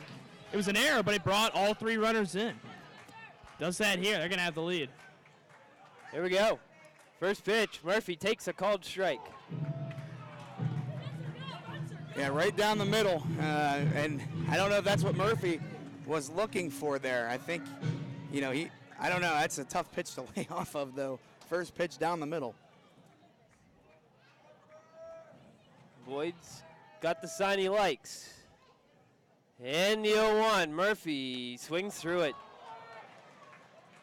Now, who knows? Protect the plate. Protect the plate. You never know what you'll do if you make contact here, Jaron. That's the biggest thing. You got to put this ball in play, and let's see what the defense does. You know, maybe they make a mistake. Maybe it drops in for a base hit. Got to make contact. 0-2, 2 outs. Boyd's delivery. Up near the head. Holy cow. Think you might have lost a hand on that one? Yeah, I don't know. Yeah, just maybe a little bit. Yeah, I think that's where they wanted a high pitch. They wanted to try to get a chase, but you know you don't want to do that. I mean, my goodness, that ball could go to the backstop and then hit one of those poles and go all over the place. That'd be bad. Yeah. Murphy ready to go. Boyd working at a snail's pace is ready to go too. Pitch. Oh, it's called strike 3 to end the inning. And now the Blue Sox are down to their final 3 outs. And that is, there's no other, you can't describe it. You can't describe how ridiculous it has been here today. Runners in scoring position. 15 men stranded, second time today with the bases loaded. No, third time today with the bases loaded. The final out has been recorded on a strike 3 looking. Well, we're going to take a breath here and we'll be back. Top of the 9th coming up. 2-0 Lafayette.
All right, here we go in the 9th inning. We're getting hot dogs thrown around here. And we got a new pitcher, Ty Black, who will come in to face the middle of the order. Dougie Parks, and he will be down 0-1 here. Kevin Kennedy follows. Trey Bright is after that. Ty Black in the pitch, though. Pitched earlier in this postseason on the 7th against West Virginia. Did allow a run in a 3rd innings pitch before Derek West relieved him. Check swing. Ask him if he went around. No, they say. But on the summer, Black in the regular season had a .352 ERA in 6 appearances, 7 2/3 innings pitched. He struck out 8, walked 7, and gave up 5 base hits. 1-1 delivery. High.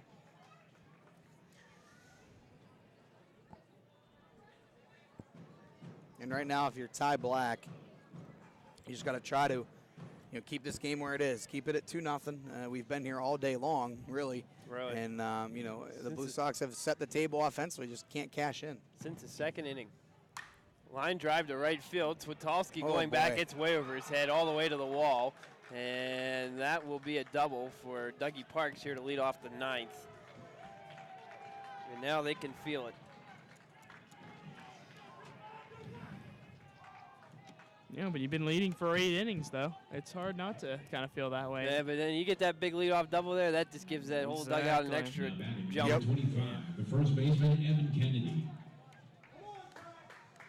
Lafayette hasn't gotten a runner past second base since the 5th inning, though. Noah McGowan got over to third after a double and a wild pitch. Evan Kennedy's turn.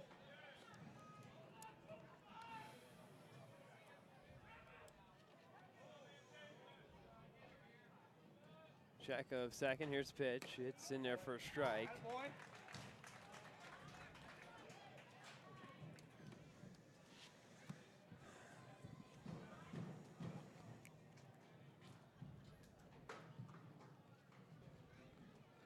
The 0-1, way outside.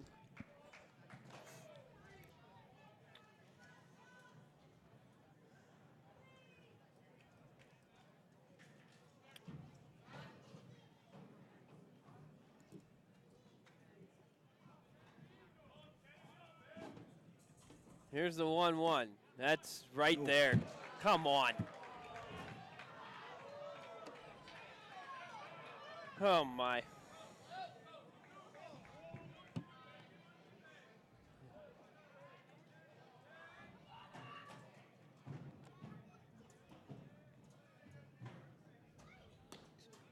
Three and one now. Two pitches narrowly missing.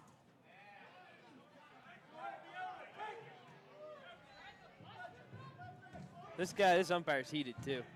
He's on his last nerve. You can Kamermeyer. tell. Gotten frustration from both sides. The fans have been hollering all day. It's just yelled into the, well, it's a championship game. What do you expect? No, you're right, but I'm just saying any normal person in that position is going to get frustrated by now. Ball 4. And now you got to make a mound visit here, I think. In my opinion, you got to make a mound visit. Forbes is heading out now. Yep.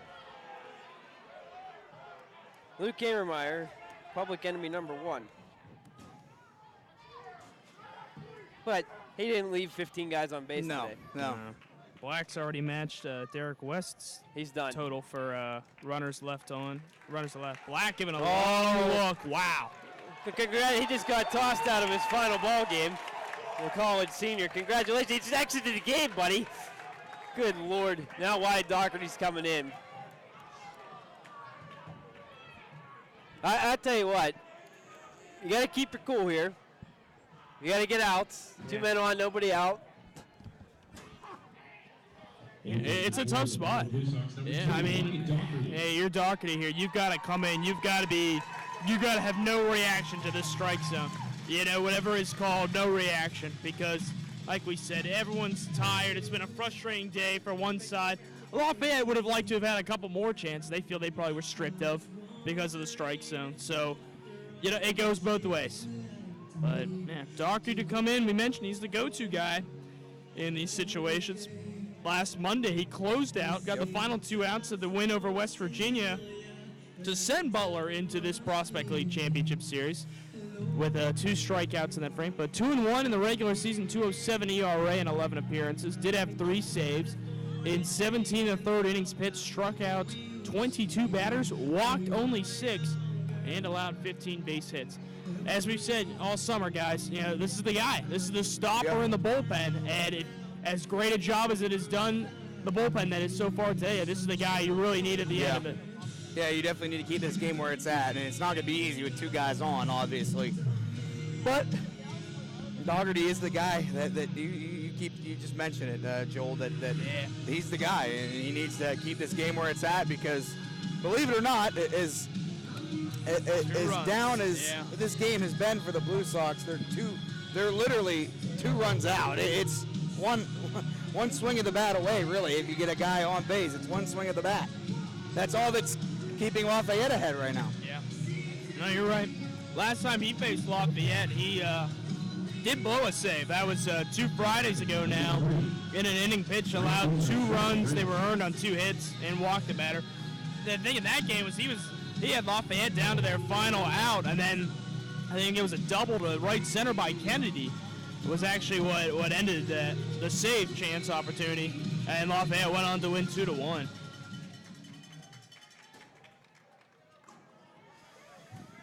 Trey Brightus is 1 for 2. He walked his last time up. He's going to bunt here, and it's going to go foul, and that's exactly what you expect to see happen here. Yeah, you're trying to get that insurance run. You're trying to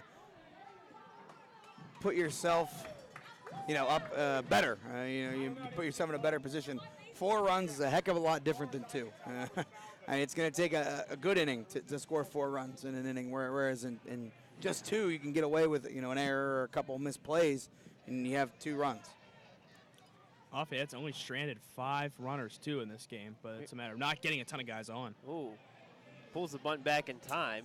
It's a good, You see Ferg running in there. If you bunt that ball to first base, he's throwing to third.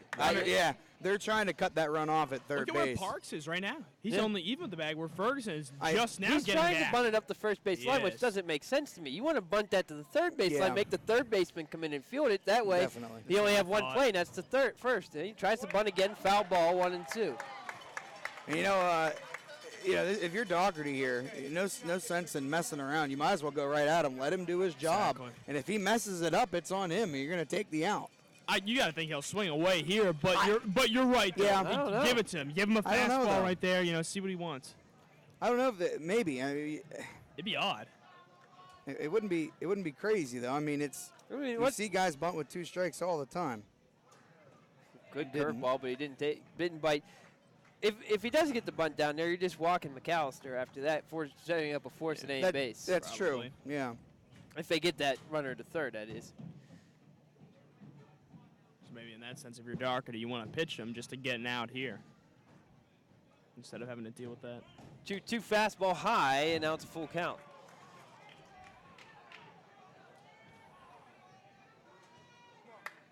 Still 2-0 here. It's been that way since the top of the second inning. Yep. Parks at second, Kennedy at first, Britis at the plate. Foul tip. Ooh. Wow, out on his front foot there too was Britis, and he just threw his hands at it and fouled it off.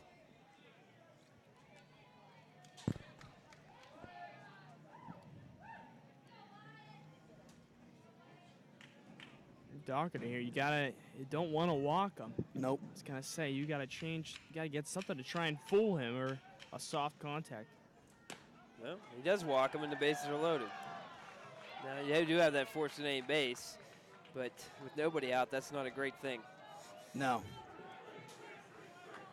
Well, even with nobody out, still the play goes to any base. Well, you want to get the run to the plate first, but you can get an out at any base. Infield in. Yeah, so. But if you're the Blue Sox, it's too late in the game. You can't trade a run for a double play. You have to get the out at the plate if it's an option. And if it's hit hard enough, it still could be a double play home to first. Potentially, yeah, but you got to go home first to ensure that's the first out you get. Outside on the first pitch. But whereas, say this were the third inning, right after Lafayette had scored, yeah, absolutely, you take the double play at the time then, but completely different story now. Here's the 1-0. Outside as well. Doherty thinks he's throwing strikes, but those both look like they were outside.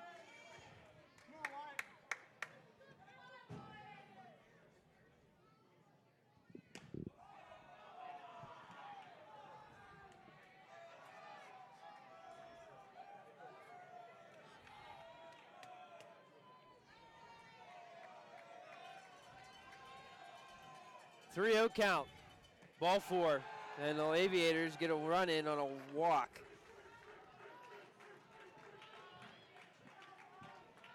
And it's now 3 straight 3-0. walks. Man, that hurts. And there's still nobody out. Now batting number 24, left fielder Noah McGowan. And it's all coming apart here.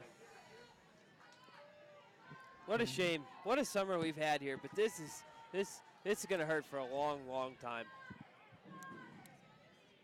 If we cannot come back in this game, which is looking, the lights are getting dimmer and dimmer by the pitch. Pop up out of play by McGowan. This is really going to sting for a long time. Up 1-0, coming home. 1,000 people here last night, 707 here today. And, man, here's a pitch again. Bouncer by Golikowski. Run's going to come home to score. Now, I'm going to tell you something. They ain't going to be nothing against these guys. But the Lafayette Aviators are going to be the bane of my existence for a long time after this series is over. I mean, it's nothing against the gentlemen playing. They're doing a very good job, but they're beating us. But that's just the way it is. Blue Sox, in a lot of ways, have beaten themselves, though, in these last 2 days. Yeah. There's a ball hit the right field. That's going to fall. Now a run will come home to score. And it's now 5-0 Aviators here in the 9th. RBI single for McGowan. Well, I'm going to tell you, Joel and Kellen, we have 3 outs to go, so you never know what could happen. But that seems like the nail in the coffin there. Still no outs. Yeah, still no outs Right. here. And that's the bad thing. You don't get anything here in this last inning. You know, you're okay. I guess not okay with, but if you get an out, you know, it makes it a little more manageable. Now a ball behind. Wow. Wyatt Doherty is just frazzled. He's been so solid all summer, but this is uncharacteristic, but he's just struggling out there right now.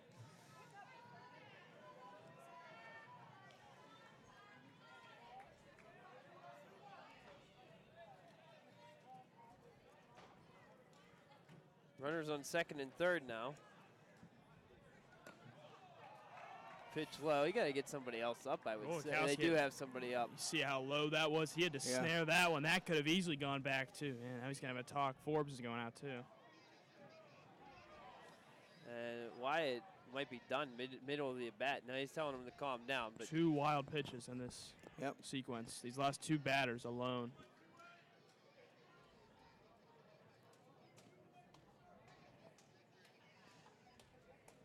oh, my gosh. Oh, man, this just feels so awful. I'm sure there's some people from Lafayette that are extremely excited right now, but I can't hide my disappointment. No, Jaron, it's a tale of 2 cities, really. You know, in the last 2 days, Lafayette they've done a fantastic job rallying back from losing that first game. Like we said, they'll be the first team, if they hang on to this lead, to ever lose the first game of the Prospect League Championship Series and then win. So, yeah, hats off to them. Absolutely, but the way it's happened to the Blue Sox, for the people here watching, especially both being home games where they've been so dominant, it's weird and it's unexpected. So, you know, your reaction just changes. It's just, but like we said, it's just a tale of 2 very different emotions here. If there was a title to the book for today's game, it's Death by 1,000 Paper Cuts. I was going to say wild pitches, but that works too. Especially on the base paths today. Swing and a miss, 2-2 now.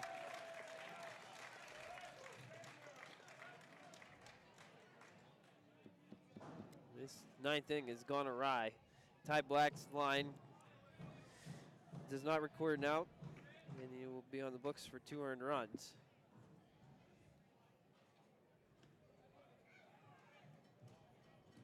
Ten balls to 7 strikes so far for Doherty in this inning. Full count now. Pitch low.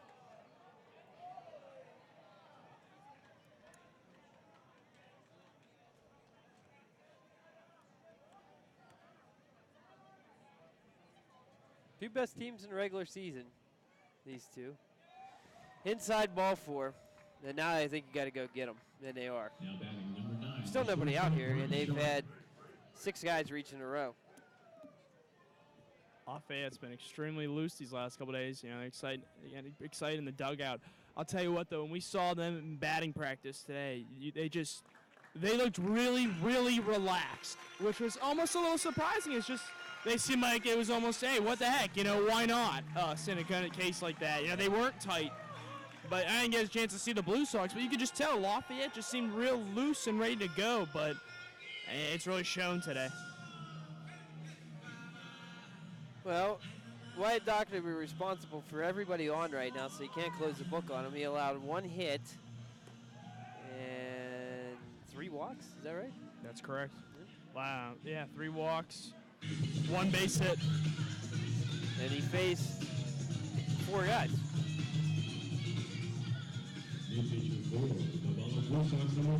Mark Gross will take over, a Butler High grad just like Wyatt Doherty. And he's going to be asked to put a tourniquet on it here. Gross, the first postseason appearance, went 3-4 in the regular season with a 5.36 ERA. It's only the 2nd time this season, and now his 10th appearance that he'll come in relief. 47 innings pitched, he struck out 34, walked 14, and allowed 55 base hits. Gross is now the 5th reliever out of the bullpen for the Blue Sox today.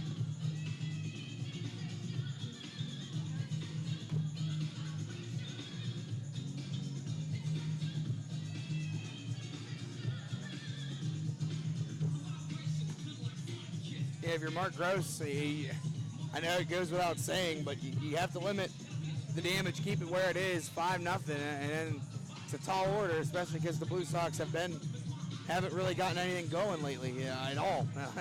They've gotten guys on, they just can't score them, and this inning doesn't really help all that much.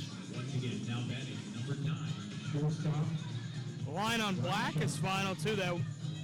No innings pitched at all, officially. No outs recorded, 1 hit, 2 runs were both earned, and 1 walk. No strikeouts of the 2 batters he faced.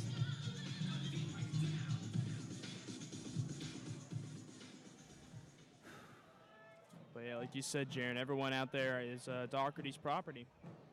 And he's already a 1 earned run. Sharp at the plate here. First pitch is high. Boy, Lafayette's just drinking it in too over there. Right at the top of the dugout. Yep.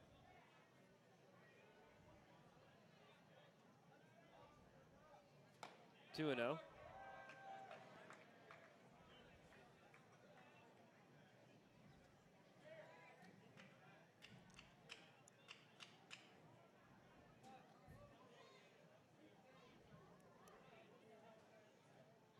Three and 0 after 3 straight high pitches here, and 1 pitch away from bringing another one home.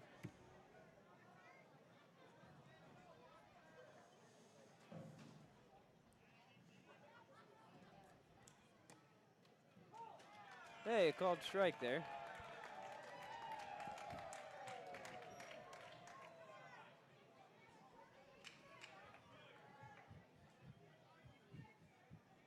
Foul ball straight back, full count here now.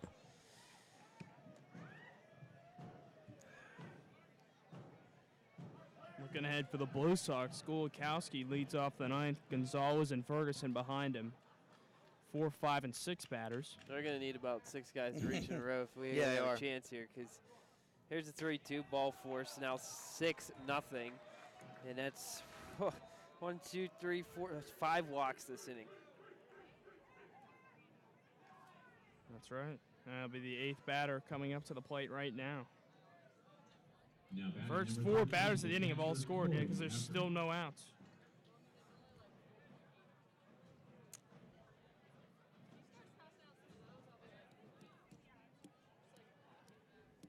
I feel like I'm being punished right now. Yeah, it is what it feels like.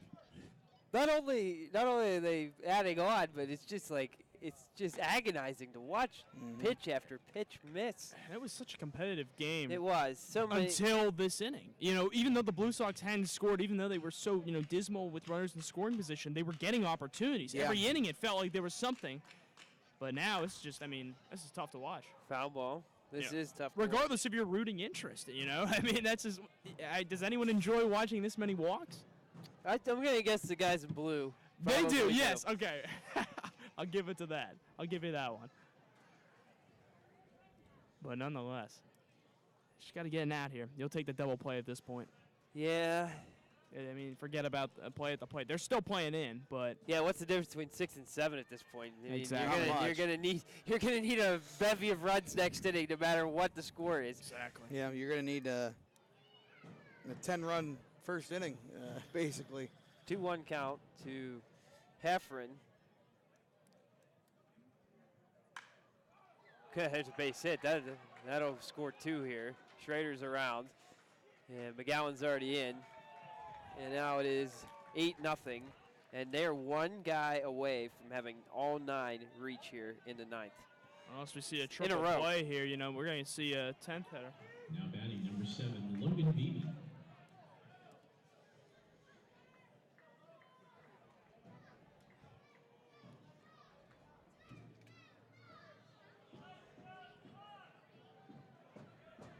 Sharp is at second, and Beeman at Beeman at the plate here. Heffron with the RBI single.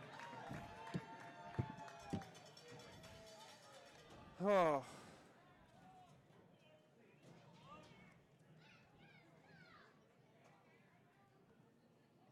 Oh. Almost threw it to the backstop.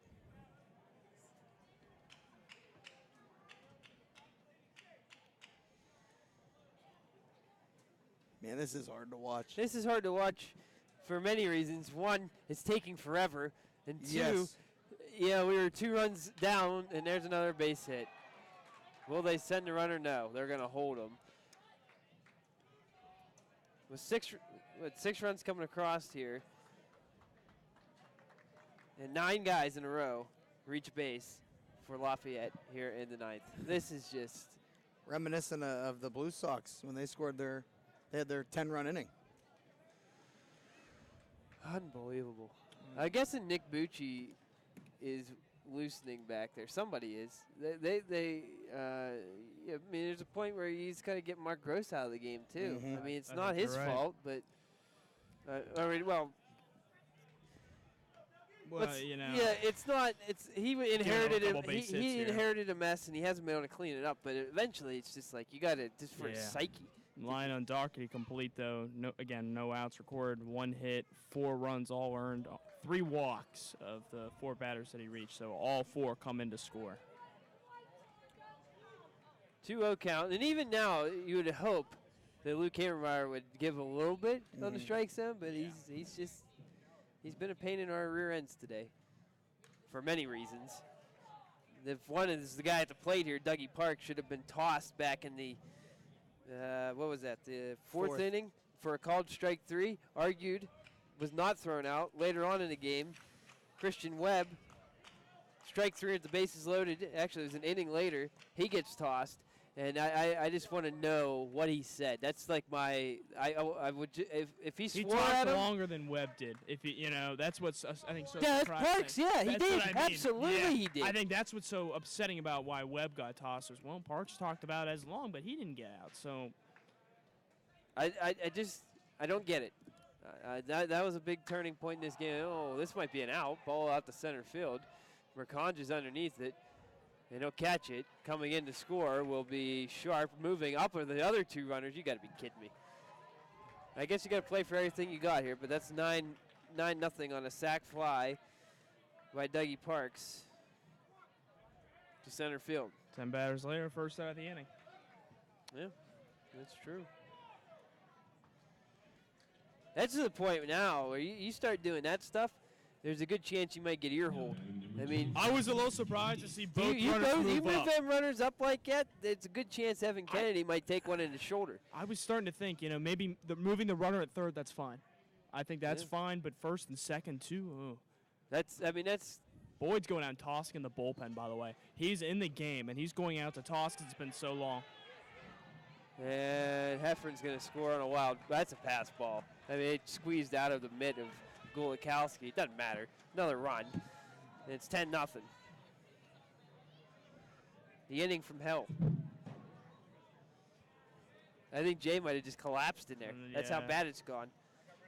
I shouldn't say that. I hope he's all right. But he's not like he smashed the microphone. At least we haven't done that yet, right? Yeah. We got that going for us. Yeah, I'll give you that. Oh, good Lord. There's, You can't script this. No. Aaron. I've never seen an inning like this. I've seen teams bat around before, but I never saw the first out record with the 10th hitter of the inning. 2-0 count to Kennedy. 1 down here, runner at third. Here's the pitch. It's low again, and Gross just not getting the pitches across here. You know the incredible thing about this, 11 men to the plate. There's only 4 official at-bats in this inning. I went back this year and listened to some of our games, some of our highlights. I will never listen to this game ever. I can guarantee you that. 3-1 now after a called strike. And as we kind of start to get into reflection mode here, I think, a little bit. Yeah, well, you might as well now, right? It's been a heck of a summer for the Blue Sox. Ooh, there's a rope double. Or at least, yeah, it'll be 2. It's off the wall out there. In the scores, Beeman. Kennedy's at second. And now it's just gotten to the point where it's just sad now. It's 11-0. Every man who came to bat in this inning has scored. Now batting number 3. That's with right. that one. Trey Brittis. But I mean, as I was saying, as we get into reflection mode here, let's not let this unfortunate ending be how the season is remembered. Yeah, exactly right. Because this was a record-setting year for the Blue Sox. For you guys, it won't be, but for me, this is going to be hard. Yeah. It really is. I mean, I've been here since 2010, and I was hoping I was going to get the chance to see this team win its first championship. And you're right, there was a lot of great moments. And over time, I'll have that opportunity to think back and remember, like Brady Gulikowski's home run on July 4th, remember beating West Virginia. But right now, it's rough. There was some great moments, though. Yeah. And we talked about, they set a lot of bests, Calvin Scott set the team record for stolen bases in a single season. We saw Patrick Ferguson break the single season home run record, best ever home record here at Kelly Automotive Park. We've seen a pair of shutouts thrown here. Been a lot of exciting moments. I mean, even with the frustration of this, the highlights have exceeded the lowlights. Yeah, I mean, there's more happy nights at Kelly Automotive Park to remember than there were bad ones. And this one might make it seem like there's exactly more, because it's recent memory. It's happening right now. Yeah, and it stinks. I don't think they planned on using everybody that was possibly available in the bullpen here in the last inning and a half, but they have, and I mean, it's unfortunate. That's the only way to put it. And you wonder what this team could have done if the injury bug doesn't bite them. If that's a good point. You know what I mean? If Meeker's isn't available for this game, it's interesting. It's just tough. Oh, yeah, it is. I mean, and then this inning, this feels like we're getting pounded into the ground. Well, let's say what it is. That is what's happening, basically. Well, not only, I mean, it's just slow. I mean, it's getting close to 8 o'clock. It's 7:30 now. The way it was rolling, we thought we were going to be out of here early, even though there was a chance for us to win. Obviously, that's out the window now. But now it's like, please just get 2 outs. Let's just get this. They've scored enough. We don't need any more. They don't. I highly doubt we're going to score 12 runs in the bottom of the ninth. If we do, I don't even know what we'll do here. But I just can't see it happening. And so there's a strike call from Jake Stout on Trey Brittis. But I guess you have to lose one to win one, although Lafayette will not have to do that because this is their first time in it, too. 0-2 count now. And Let's give credit where it's due, though, too. You know what I mean? As much as the Blue Sox have hurt themselves today, this is, I mean, Lafayette these last 2 days has been extremely impressive. Oh, my gosh. Bounce to the backstop. And Kennedy jogs to third. Third wild pitch of the inning. Gulikowski has no chance either. No, that hit the plate. front of the plate and hopped straight up. Must have just missed the bat because he checked his swing, but the bat was awfully close on that ball bounced up. Chopper to third. Runner will come home. Pavin thought about throwing there, but instead he'll throw to first. Ferg makes the play. And there are 2 outs, but every out this inning has resulted in an RBI. And now it's a dozen. And it looked like Parks was going to try to cut that run off. Gulikowski back there wasn't thinking that. He was just saying, let's get an out here. But Gulikowski didn't even come up to get to the plate to cut that run off. But nonetheless, it results in another run for Lafayette. Now it's McAllister. Takes the ball.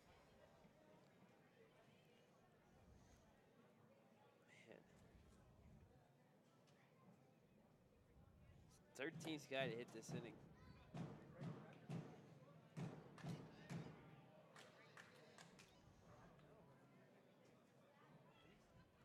10 runs have come across the score. Here comes the pop-up. Here it comes. It's going to land in play, but Golikowski couldn't catch it. It might have actually hit the net. I'm not sure, but regardless, it's a strike.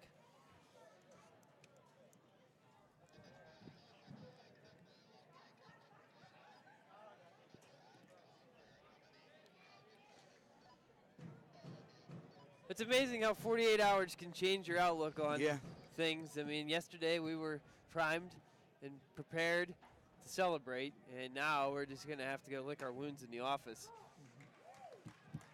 Yeah, it's off season starts in a little bit here. It does. 4 more outs until it's. This is going to take a little bit of time to digest, and then you get right back on the horse, and we get another 60-game season next year.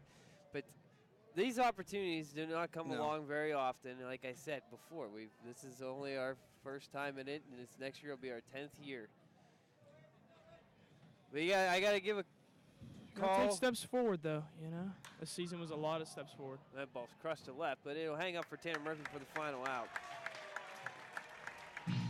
Well, next inning, we'll go to the bottom of the ninth. I got to give a call to so many people here before we sign off for the summer. 12-0 Lafayette, 3 outs to go.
Kelly Automotive Park in the bottom of the 9th inning. 12-0 the score. Lafayette leading Butler. Jaron Steele will be back in just a moment. I'm Joel Norman alongside Kellen Gursky. 10-run top of the 9th inning. The story of this one so far. Jaron Steele's back to join us now. A little business to take care of, but I want to start off by thanking every player that played for us this summer, because foul ball out of play. Because this has been, I said it multiple times, this was the most fun summer that I had here, and it's not going to change. I mean, right now it's pretty awful, but it doesn't feel that way. But you look at the things that happened here. Here's a pop-up into center field. Looks like the left fielder, McGowan, has it, and now they're 2 outs away from winning their first championship, are the Lafayette Aviators. But the bus rides, the ride that was the postseason is really cool. Unfortunately, it felt like we came to an intersection, and we were supposed to take a left, and we took a right and fell off a cliff here today. Pitch back off of Heffron to the backstop. Ray Gonzalez 0 for 4 today. Really had a multitude of opportunities to get the Blue Sox on the board, and it just didn't happen. In fact, he left 8 men on, or no, 10. 10 overall. 10 guys himself today. Stranded 10 men. And that's not indicative of the Ray Gonzalez that I've met this summer and got to know a little bit. Great kid, and he's a great catcher, good ball player. It just was not his day. And now a foul ball into field level. You know, everyone has their slumps, right? Yeah. That's the thing. It's a long season. Everyone's going to have a slump at some point, and it's just unfortunate for him it happened at this time. These last couple games, he's just 0 for 10 the last 2 days if he records an out here. The second people I want to thank are the parents that come up to us during the summer and tell us how much they enjoy listening. And that's what we do it for. Yeah. Is that, you know, some of these kids come from states away, and their parents are not able to come to many games. Yeah. And you know, that's what our obligation is to be their conduit for the summer. It means a lot for us to hear that. You know, to me, does. that what we're doing matters to people. Because that's the thing you always do when you broadcast, no matter what it is, whatever league it is, whatever level of competition is, you wonder who's listening. How do people feel about it? So that does mean a lot to us, at least from my experience. And then I got to thank our ownership group, specifically Larry Sassone, who put this Sox Baseball Network together. This was his idea, and I think called strike 3 here, 2 outs in the 9th. I think we did something this summer that's gonna stick, and I think we didn't know exactly what we were getting into at the beginning, but I think we know now. We could build this in the future. Yeah, it's been neat. You know, I jumped in. Obviously, I wasn't here before. This is my first year here, and I assumed it was something we'd done before, but you know, I learned it was new, and I think we've done a nice job with it. You know, I think it's been fun. I hope the viewers have enjoyed it, and it's nice having that video to go along with audio. Well, here's Patrick Ferguson. He'll take outside, and then I think. Lastly, I want to thank you two guys, because having you two with me all summer, all through the playoffs here, as the fans give the Blue Sox a standing ovation here, and that's really nice to see. That is. It is. It's super nice to see. Yeah, the only place you're going to see stuff like this is kind of small-town baseball. You know, it's a real appreciation for the team. And it was unprompted, too. They just did it on their own, which is awesome. But yeah, you guys were on the ride with me all summer. I don't know if we'll ever get to do this again. Yeah, it's been fun. Yeah, definitely, no doubt. And I hope we get to do it again. Yeah. But you never know where the road's going to take us. 2-1 is a bit high.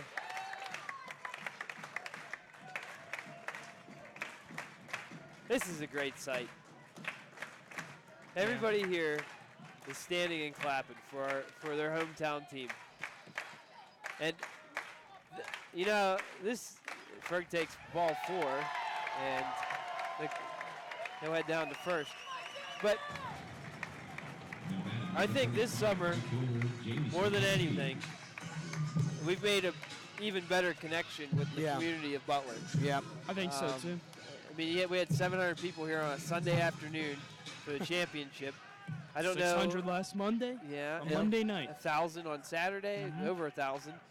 I don't know if there would be too many other places in the Prospect League that nearly everybody would come back the next day after watching what happened last night. So I got to give the fans of Butler a lot of credit here. Strike call to Switalski.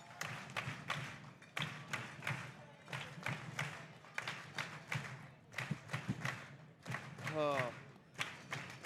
What could have been? Dreams turn into just memories and wishes at this point. Strike call, 0-2. Blue Sox down to their final strike here today.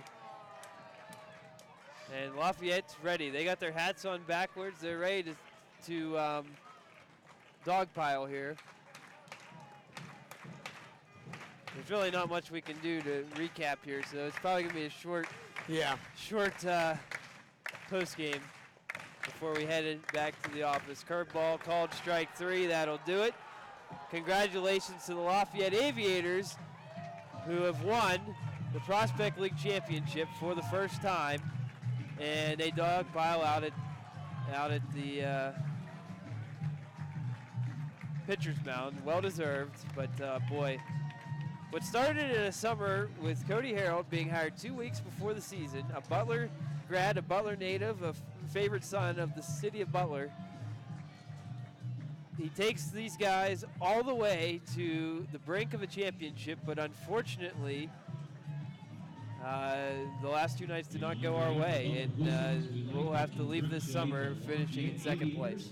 Really a storybook season, Jaron. You know, you summed it up right there. Not the most expected start. I think that's the best way to put it. You don't expect to have it take that long to get a manager, but it happened.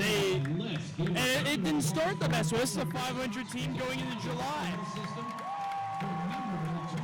As the fans give the Blue Sox some applause here. But I mean, it's a 500 team going into July, and what happened from there on out, guys, I think it was just magical. Yeah. It was you couldn't script it. It was so fun to watch. I think it was 27 of their final 38 games the Blue Sox won here. So it's outstanding, and it was a heck of a summer here, like we said, and a lot of records broken. The best season to date. So you hope it's only up from here. Well, Cowan, I'll give you a chance to give a final thought here, and then I'm going to head in because I don't want to see this. Well, it's really just basically what Joel said. I mean, the run that the Blue Sox went on at the end of this year was, it's hard to put into words, honestly.